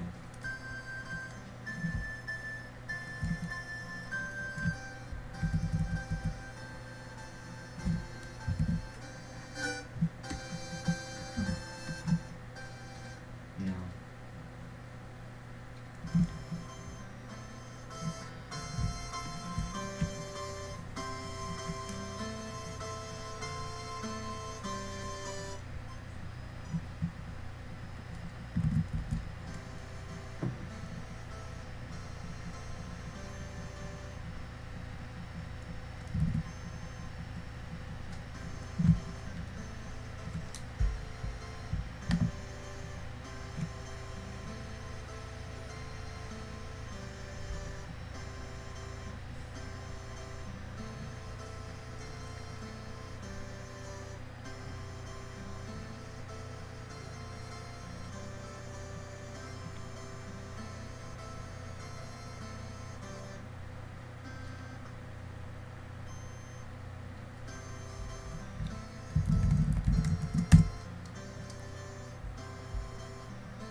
Yeah.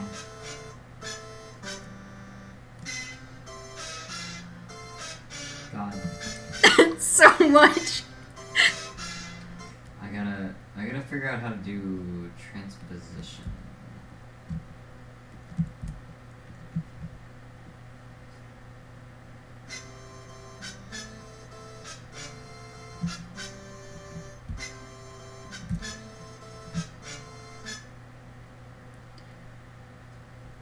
For some reason, that sounds like a fake dog noise to me. I don't know why.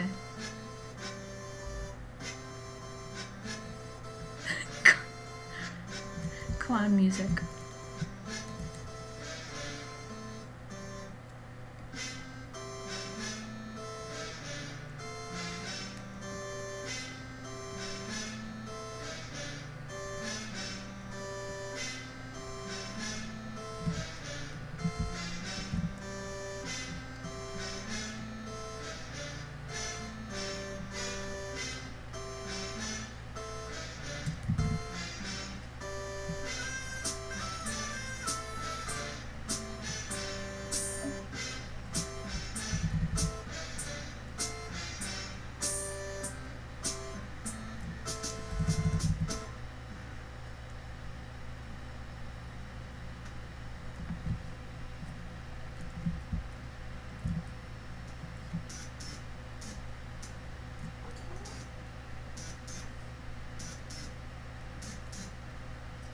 One of these is gonna have a slap bass.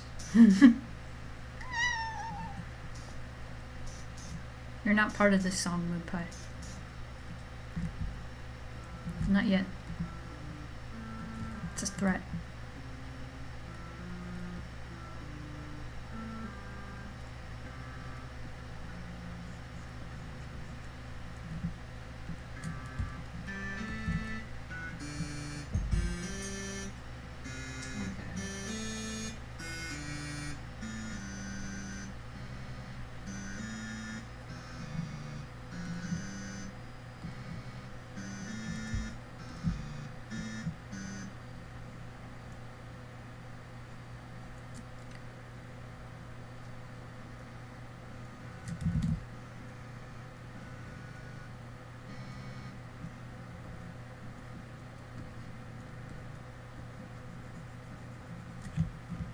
There we go.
I'm trying to like get used to like playing the pitch and mod wheel, Mm-hmm. like warming up to like working that into my melodies.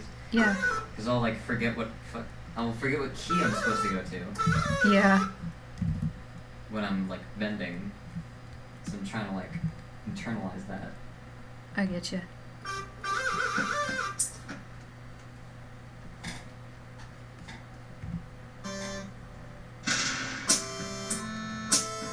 I think what I can do here.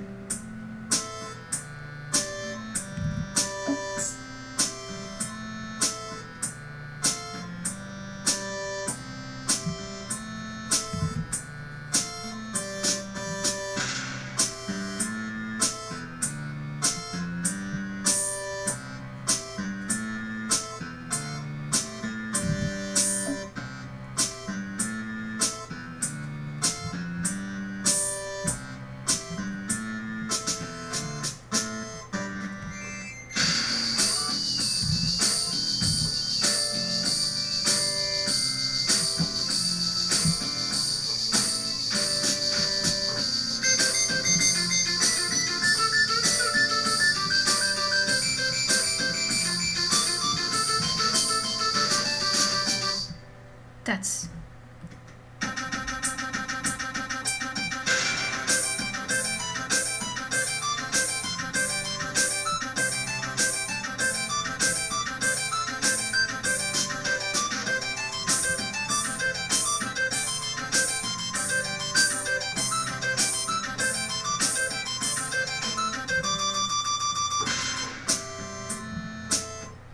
Works. I kind of love that.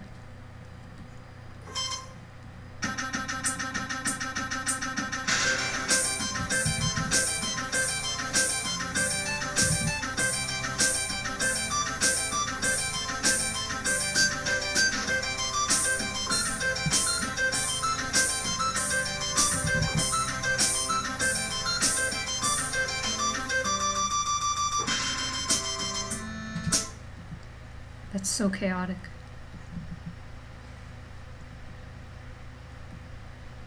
So there's chords that already play, and what I'm doing is actually just introducing higher notes to the arpeggio. Yeah. So when I don't play anything, it's just.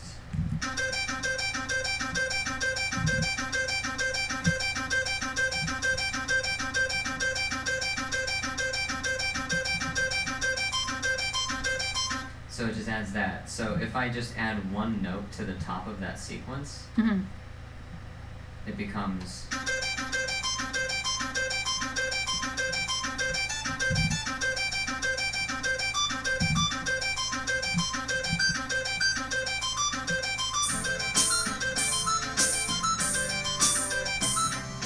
That's so interesting.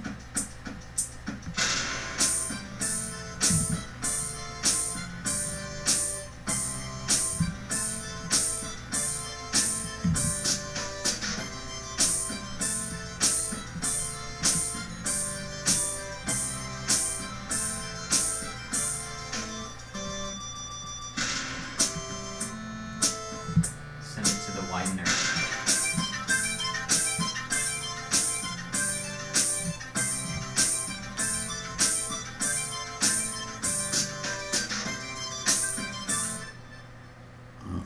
Oh, sorry. How's everybody doing? In the chat. Sorry. Oh, you're good.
I'm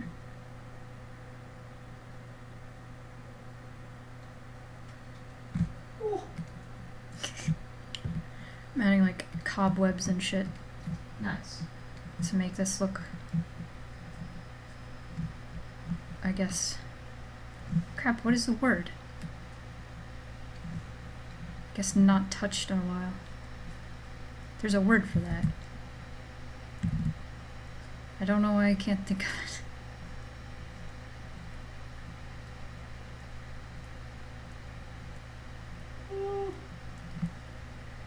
Decrepit. That's what I wanted to say. I wasn't sure if that was like appropriate. I'm not sure. Say what? So I'm not quite sure. Hmm.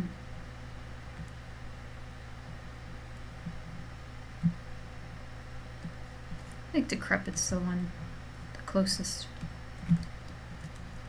Ooh, I can use. I can use brushes.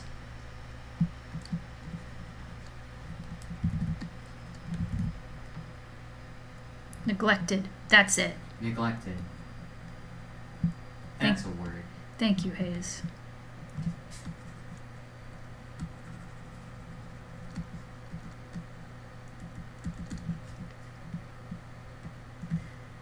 Putting some. The dirt! Or I guess just texture would make this look more neglected and decrepit. All good words. Sparkles. No. Natural.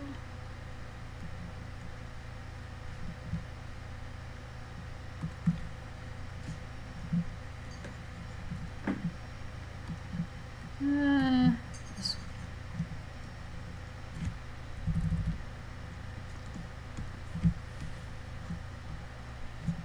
That's too much.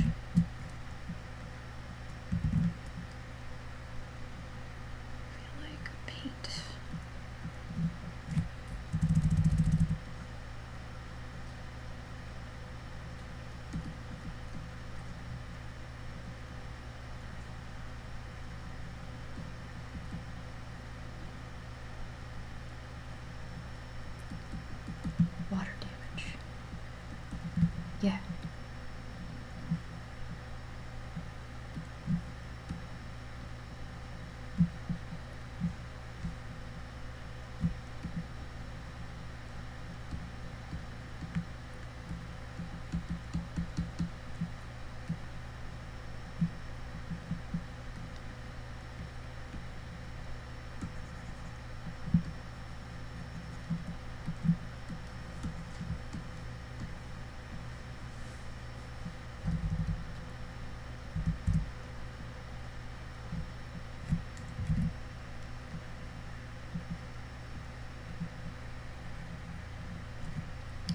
Ooh, I know what'll work. Some dots!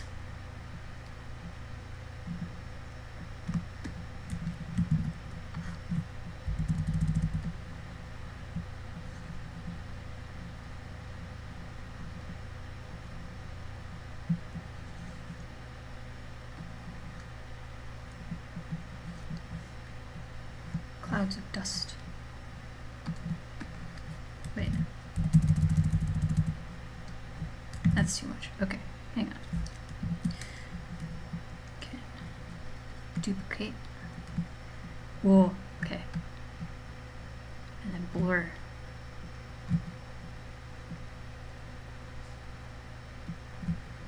I think that's too much.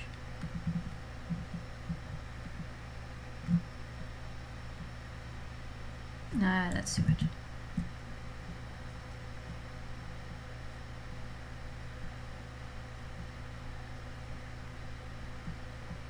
Oh, whoops. I put it on the line art. No.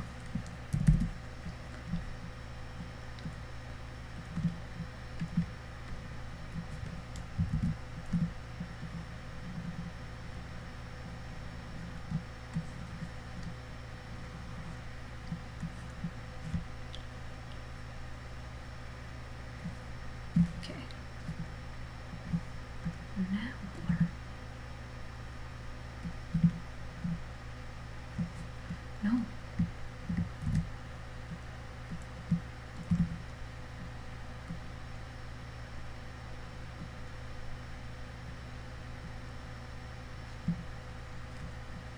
That's good.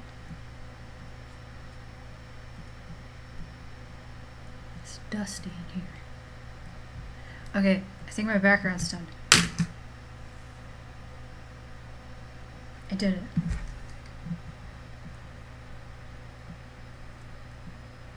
That's all the backgrounds. Now all I have left are CGs. Whoo!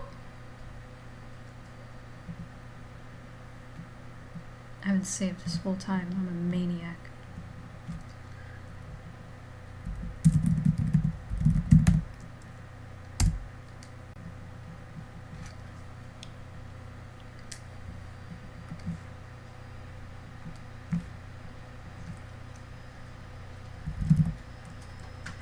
Yeah.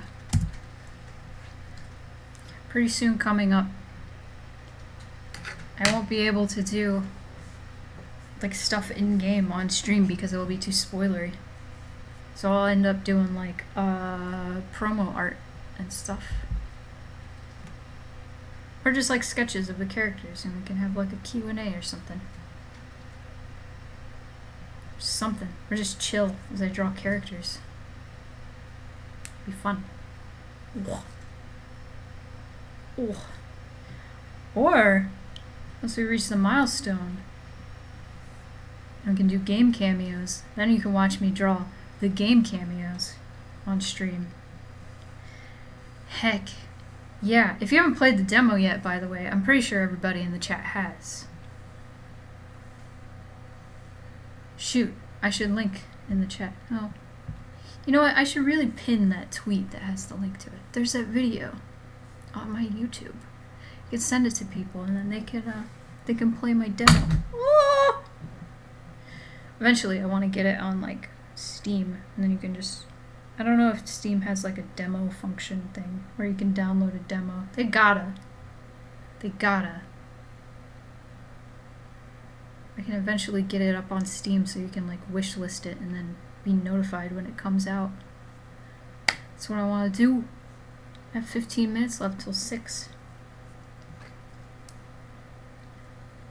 I can just save this and put it in my file. Yes. Inside the garage. We have it. It's done. Ah! Ah!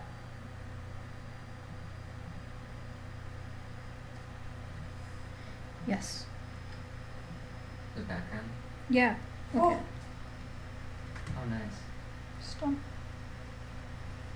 It served its purpose. I like how you preserve the like from below lighting. Yeah. I did the dropper tool for like all of the boxes. I just dropper tool one of the colors. So like the colors are pretty intact. Hang on. I gotta. Whoa, this looks even better. Hang on. Look at this. Oh. I think that looks better. I don't know. I like it when it's dimmer like that. Like this? Yeah. Yeah. Okay. That looks like more realistic lighting to me. Now let me flatten all this because it's done anyway. Okay. Yeah. So there's the picture you sent me. There's that. I don't know. A lot of the colors are not quite the same. It's more cartoony, but I got similar lighting going on. True to life. Thank you, Sylvia. This is one of those backgrounds that I was afraid was going to be way too boring for like me and the stream, but I'm glad we got to talk about submechanophobia the whole time. Not the whole time. Part of the time.